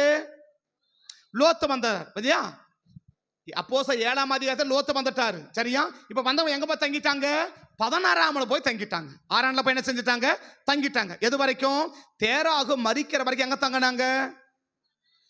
தேராக மரிக்கிற வரைக்கும் எங்க? தேராக யாரு? தேராகன்றது யாரு? எங்க அப்பா இல்ல இல்லையா? யாருடைய அப்பா? ஆபிரகாமுடைய அப்பா இல்லையா? இப்ப ஆபிரகாமுடைய அப்பா லோத்து இவங்க ஒண்ணா வராங்களா? எங்க போய் தங்கிட்டாங்க? அரான்ல 16ஆம்ல போய் தங்கிட்டாங்க இல்லையா? இப்ப நாகோர் அந்த தேராக மரிச்ச பிறகு என்ன செய்யறாரு? திரும்ப ஆண்டவர் ஆபிரகாமை சந்திக்கிறார். அப்போ ஆதியாகமம் 12ஆம் அதிகாரத்துல இல்லையா? ஆதியாகமம் 12 திரும்ப ஆண்டவர் ஆபிரகாமை சந்திக்கிறார். என்ன சொல்றாரு? உன் தேசத்தையும் உன் இனத்தையும் விட்டு நான் காண்பிக்கும் தேசத்துக்கு போ அப்படின்னு சொன்ன உடனே இப்ப ஆபிரகாம் கிளம்பிட்டார். இப்ப ஆபிரகாம் வந்த உடனே இப்ப யாரும் கூட வராரு? லோத்தும் கூட வர்றாரு இல்லையா? இப்ப எது வேணான்ட்டு எதுக்கு வராரு? எனக்கு உலகம் எனக்கு வேணாம், உலக இன்பம் எனக்கு வேணாம், இந்த விக்கிரக ஆராதனை எனக்கு வேணாம், இந்த விக்கிரகங்களை செய்து நான் விற்கிறது எனக்கு வேண்டாம். ஏன்னா ஆபிரகாமுடைய தேராக விக்கிரகங்களை செய்து விற்கிறவராம். சரித்திரம் சொல்றது தள்ளுபடி ஆகமத்துல இருக்கு. சரியா? தள்ளுபடி ஆகமத்துல அது இருக்கு. தேராக யாரு? விக்கிரகங்களை செய்து விற்கிறவராம். விக்கிரகங்களை செய்து விற்கிறவர் யாரு? தேராகு. அப்படின்னா இதுல எவ்வளவு காசு வந்திருக்கும்? அப்ப லோத்து பார்க்கிறா, இது எனக்கு வேணாம், இது எனக்கு வேணாம், இந்த உலகம் எனக்கு வேணாம், எப்படி சம்பாதிக்க பணம் எனக்கு வேணாம், விற்கிறதுனால வருகிற பணம் எனக்கு வேணாம், இந்த ஆஸ்தி எனக்கு வேணான்னு சொல்லிட்டு தான் எங்க வராரு? உன்னதத்தை நோக்கி வரார் இல்லையா? ஆதியாகமம் 12ஆம் அதிகாரத்துல யாரும் வராரு? ஆபிரகாமுடனே கூட லோத்து என்ன செஞ்சிட்டாரு? வந்துட்டார் அப்படின்னு பைபிள் சொல்லுது. ஆமாவா? ஆபிரகாமுடனே கூட லோத்து என்ன செஞ்சிட்டாரு? புறப்பட்டு வந்துட்டார். இப்ப என்ன நோக்கத்தோட புறப்பட்டு வரார் லோத்து? இந்த உலகம் எனக்கு வேணாம், எனக்கு எது போதும்? உன்னதம் எனக்கு போதும் என்று வந்துட்டாரா? இந்த உன்னதம் வரும்போது பல பிரச்சனைகள், பல போராட்டங்கள், பல நெருக்கடிகளை சந்திக்கிறாரா? சந்திச்ச போது என்ன சொல்றாரு? இல்ல நம்ம என்ன செய்யணும்? இந்த உன்னதத்துல நம்ம என்ன செய்யணும்? நிலைச்சு நிக்கணும் அப்படின்னு நினைச்சாரா? கொஞ்ச நாள் வரைக்கும் என்ன பண்ணாரு? இந்த உன்னத அன்புல, உன்னத நேசத்துல நிலைச்சு நின்னாரா? 12ஆம் அதிகாரம் முடிகிற வரைக்கும் 13ஆம் அதிகாரம் முதல் பகுதி வரைக்கும் என்ன செஞ்சாரு? இந்த உன்னதம் எனக்கு போதும், இந்த உன்னத ஆசீர்வாதம் எனக்கு போதும், எனக்கு கஷ்டப்பட்டா கூட பரவாயில்ல, கர்த்தர் கொடுக்கிற கொஞ்சம் ஆசீர்வாதம் எனக்கு போதும் அப்படின்னு நினைச்சு வாழ்ந்தார் இல்லையா? முதல்ல எப்படி வாழ்ந்தாரு? வேணும் வேணும் வேணும் வேணும் வேணும்னு வாழ்ந்தார் இல்லையா? இப்ப எப்படி வாழ்றாரு? போதும் போதும் போதும் என்று வாழ்றார் இல்லையா? இப்ப உலகம் இருக்கா இல்லைன்னு எப்படி கண்டுபிடிச்சுக்கலாம்? வேணும் வேணும் வேணும் வேணும்ன்றமா, போதும் போதும் போதும்ன்றமா. சொல்றது புரியுது இல்லையா? பவுல் சொல்லுவாரு, போதுமென்ற மனம் போதுமென்ற மனதுடனே கூட வாழ்வதே மிகுந்த தேவ பக்தி, அதுவே மிகுந்த ஆதாயம் சொல்றார் இல்லையா? போதுமென்ற மனதுடனே கூட வாழ்வதே மிகுந்த தேவ பக்தி, அதுவே மிகுந்த எனக்கு ஆதாயம் என்றார் இல்லையா? ஆமாவா? அப்ப உன்னதம் என்ன சொல்லுது? இது இருக்குதா? போதும் இல்லையா? 5 அப்ப 2 மீன் போதும் இல்லையா? ஒரு பிடி மாவு கலையத்துல கொஞ்சம் எண்ணெய் போதும் அப்படின்றார் இல்லையா? உன்னதம் போதும்னு தான் வேணும்னு சொல்லுதா? போதும்னு. உலகம் என்ன சொல்லுது? வேணும்னு சொல்லுது இல்லையா? அட்டைக்கு தாத்தா என்ற 2 குமார்த்தைகள் உண்டு. அட்டைக்கு என்ன உண்டு? அட்டை எங்கான போதும்னு சொல்லுமா? அட்டை எந்த அட்டை? ரத்தத்தை உரிமை அந்த அட்டை, சரியா? ரத்தத்தை உரிமை அந்த அட்டை என்ன செய்ய சொல்லாதான்? போதும்னு போதும் என்று சொல்லாதது, சரியா? போதும் என்ன செய்யாத அட்டை? சொல்லவே சொல்லாது. இந்த நிலம் போதும்னு சொல்லுமா? தண்ணி போதும் அப்படி சொல்லுமா? எவ்வளவு வேணா மழை பெய்யட்டும் போதும் அப்படி சொல்லுமா? சொல்லாது. அக்கினி போதும்னு சொல்லுமா? சொல்லாது இல்லையா? நீதிமொழி 29 பார்த்தா போதும் என்று சொல்லாத 3 உண்டு, வேணாம்னு சொல்லாத 4 உண்டு. அவையாவன அப்படின்னு சொல்லிட்டு சொல்லுவார். என்ன சொல்லுவார்?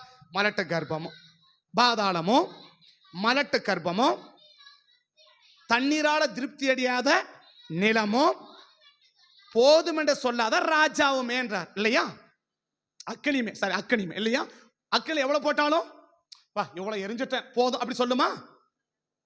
நெருப்புல கொஞ்சம் விறக போட்டீங்க போதும் இவ்வளவு எரிஞ்சிட்டேன் போதும் அப்படி சொல்லுமா? இன்னும் எனக்கு வேணாம் அப்படி சொல்லுமா? நீ எவ்வளவு வேணா போடு, நான் என்ன பண்ணினே இருப்பேன்? எரிஞ்சுக்கிட்டே இருப்பேன். மழை எவ்வளவு வேணாலும் பெய், தண்ணி என்ன ஆயிட்டே இருக்கும்? உறிஞ்சுக்கிட்டே இருப்பேன். மலட்டு கர்ப்பன்றார், சரி? மலட்டு கர்ப்பன் அது பண்ண விளக்கல, அது ஒரு மாதிரியா போயிடும், அதெல்லாம் சொல்லவன். அப்படி என்ன போதும் அப்படின்னு சொல்லும்போது என்னதுன்னா உன்னதம். வேணும்னு சொல்றது உலகம். இன்னைக்கு வேணும் வேணும்ன்றமா போதும் போதும்ன்றமா? உலகம் இருக்கா இல்லையான்னு நீயே கண்டுபிடிச்சுக்கோ. போதும் என்ற மனசு நமக்கு இருக்குதா? இல்ல வேணும், இன்னும் எனக்கு வேணும், இன்னும் எனக்கு வேணும், இன்னும் எனக்கு வேணும், எவ்வளவு கொடுத்தாலும் இன்னும் எனக்கு வேணும், இன்னும் வேணும், இன்னும் வேணும் அப்படின்னா எது உள்ள இருக்குன்னு அர்த்தம்?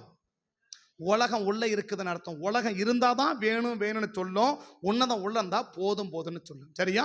இப்ப சொல்றார், இப்ப எனக்கு இருக்க ஆசீர்வாதம் எனக்கு போதும் அப்படின்னா மனசோட கூட யார் இருந்தார்னா லோத் இருந்தார் இல்லையா? லோத் அப்படி இருந்தார். கொஞ்ச நாள் பார்த்தார், இல்ல இது எனக்கு போதாது என்ற எல்லைக்கு அவர் வந்துட்டார். ஆடு மாடு இருந்துச்சா?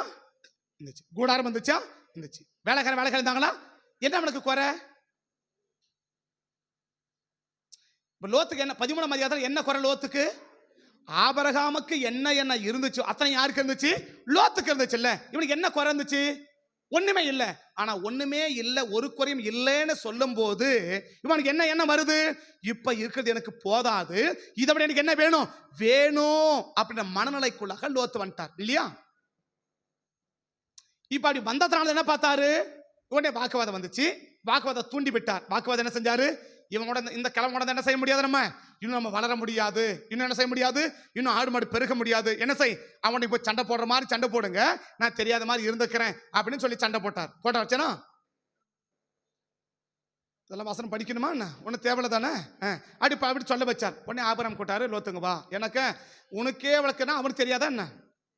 இந்த சண்டை ஏன் வருதுன்னு உனக்கே, நீ அவர் பெற்றெடுத்த புள்ள இல்லையா? அவர் பெத்த புள்ள உனக்கே தெரியுதுன்னா பெத்தவன் அவனுக்கு தெரியுமா தெரியாதா? இவன் நினைச்சான் அப்பனுக்கு ஒண்ணும் தெரியாதுன்னு நினைச்சான் இல்லையா? அப்ப யாருன்னா பயங்கர கிளாடி, இவனுக்கு தெரியாது. யாருக்கு? லோத்துக்கு தெரியாது. உடனே அவரு கூட்டார், மகனுக்கு வானாரு வந்து உட்காந்து கேட்டோன்னே, நமக்கு சண்டை வேணாம், நமக்கு சண்டை வாக்குவாதம் நமக்கு வேணாம், நாம் சகோதரர்கள், நீ கிழக்க போனா நான் மேற்க போறேன், நீ தெற்க போனா நான் வடக்க போறேன், நமக்கு என்ன வேண்டாம் சண்டை வேணாப்பா. என்ன சொல்லியிருக்க நாம? அப்பெல்லாம் ஒண்ணும் கிடையாது, நம்ம இங்கே இருக்கலாம் அப்படிதான் சொல்லியிருக்கணும். நீங்க போறத என்ன செய்யலாம், நீங்க புறப்பட்டு போறத நீ தாராளமா போலாமான்னு சொன்ன உடனே கண்ணை எப்படி எடுத்து பார்க்கறான்? அப்படி சோதோமை எட்டி பார்த்த உடனே அது எப்படி தெரியுது? அது கர்த்தருடைய தோட்டத்தை போலவும் எகிப்து தேசத்தை போலவும் என்ன செய்யுது? நீர்வளம் பொரிந்திருக்கிறதாக கண்டான் அப்படின்னு பைபிள் சொல்லுதா? நீர்வளம் பொரிந்திருக்கிறதாக கண்டான். ஏன் நீர்வளம் பொரிந்திருக்கிறதா கண்டீங்க? இங்க தண்ணி இல்லையா? இப்ப கானான்ல இருக்கிறீங்க, இங்க தண்ணி இல்லையா? இங்க ஆட்டு மாடுக்கு புல் இல்லையா? இங்க பசுமை இல்லையா? இங்க உங்களுக்கு என்ன குறை? இருக்குது, ஆனா பத்தல. இருக்குது இப்ப என்ன என்ன என்ன ஆகி போச்சுன்னா, இந்த ஆபிரகாமோட நம்ம என்ன ஆகணும்? இந்த ஆபிரகாமோட நம்ம என்ன மாறணும்? இப்போ பெரிய ஆளா மாறணும். இப்ப எப்படி இருக்குது? ஆபிரகாமுக்கும் லோத்துக்கும் இருந்தவைகள் அந்த இடம் தாங்க முடியாத அளவுக்கு இருந்துச்சா?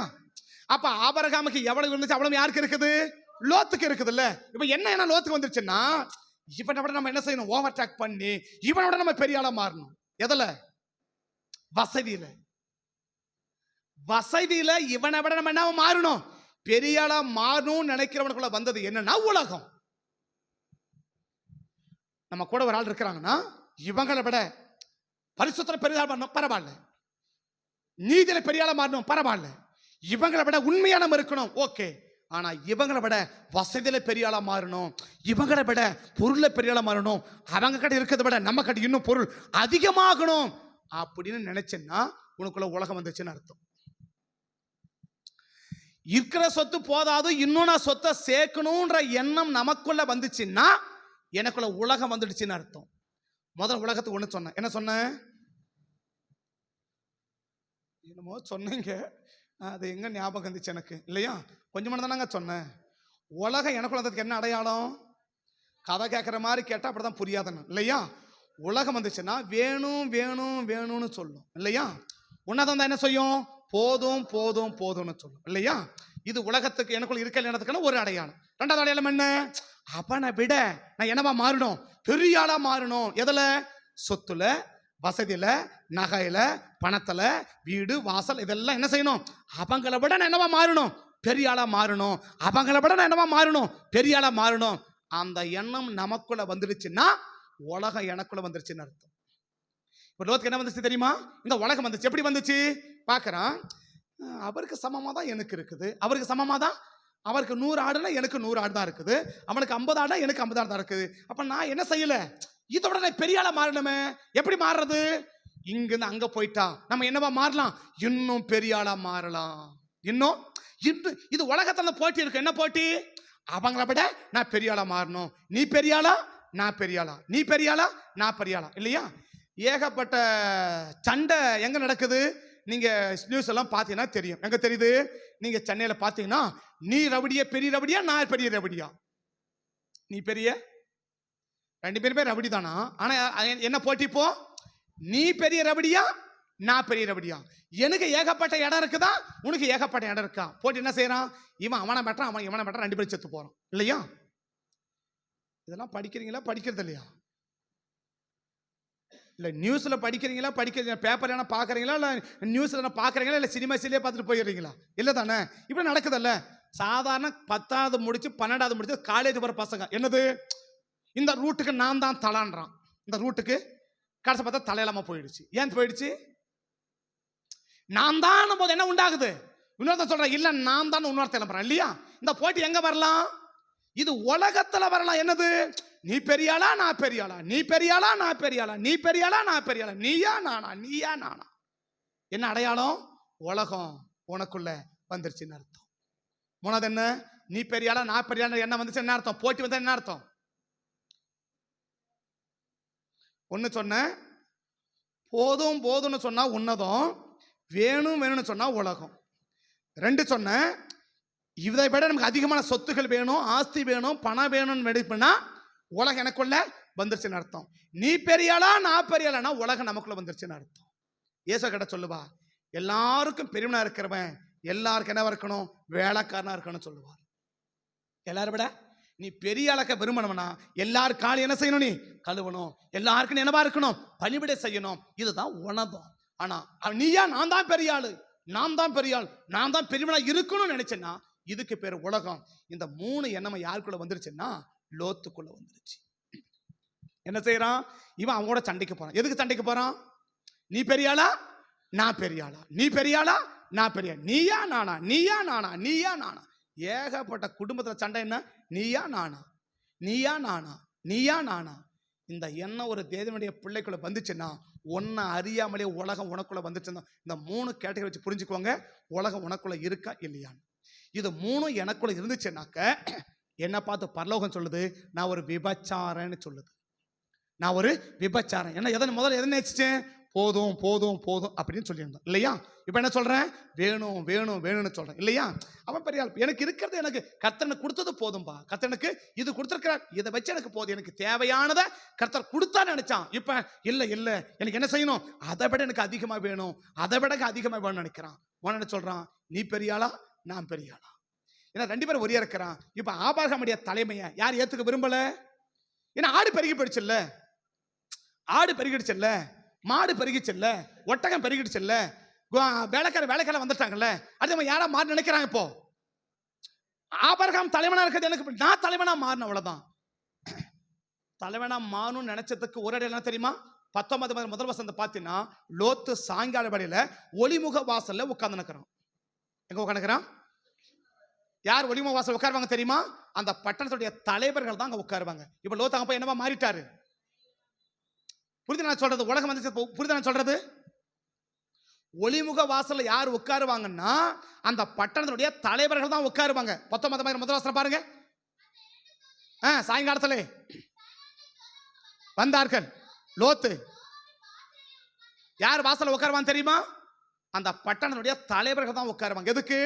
அங்க வருகிற பிரச்சனைகள்லாம் தீர்க்கறதுக்கு, அவங்களை எல்லாம் சரிப்படுத்துறதுக்கு அங்க உட்காருவாங்க. யாரு? தலைவர்கள். இப்ப லோத்து யாரா மாறிட்டாரு? தலைவரா மாறிட்டார். தலைவரா இப்ப எதுக்கு தான் அங்க போனாரு? தலைவரா மாறணும் அங்க போனது எதுக்காக தான்? இங்க இருக்கிற யாரா மாற முடியாது.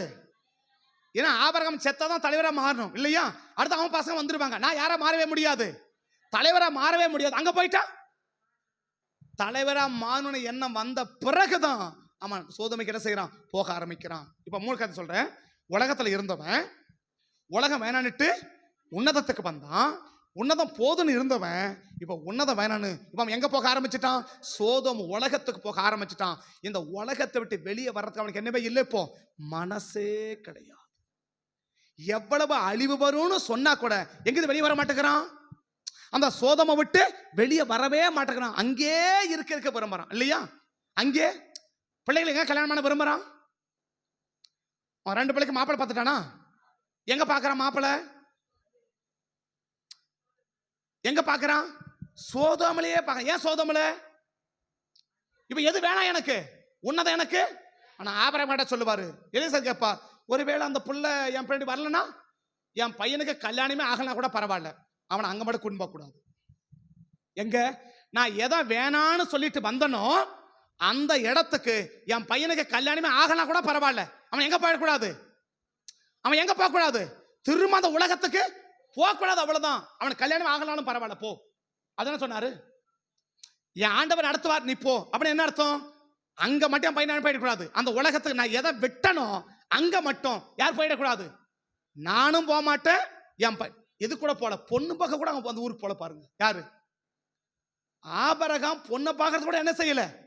நீ வேணா போயிட்ட, நான் அந்த ஊருக்கு வரமாட்டேன். நான் விட்டுட்டு வந்துட்டேன், அவ்வளவுதான். எனக்கு அது வேணாம்.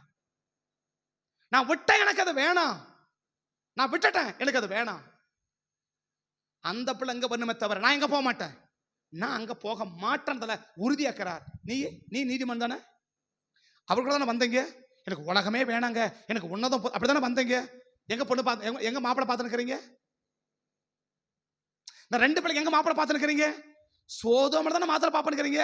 அப்ப என்ன விருப்பம்? இந்த சோதம் என்ன பண்ணக்கூடாது, வெளியே வரக்கூடாது, இந்த உலகத்திலே கிடக்கணும் இல்லையா? இந்த உலக இன்பம், உலக ஆசை அப்படியே உலகத்திலே உரண்டு கிடக்கணும். விளைவு என்ன? குடும்பமே அட்ரஸ் இல்லாம போயிடுச்சு. மனைவி பாதிக்கப்பட்டாளா? ஏன் மனைவி பாதிக்கப்பட்டா?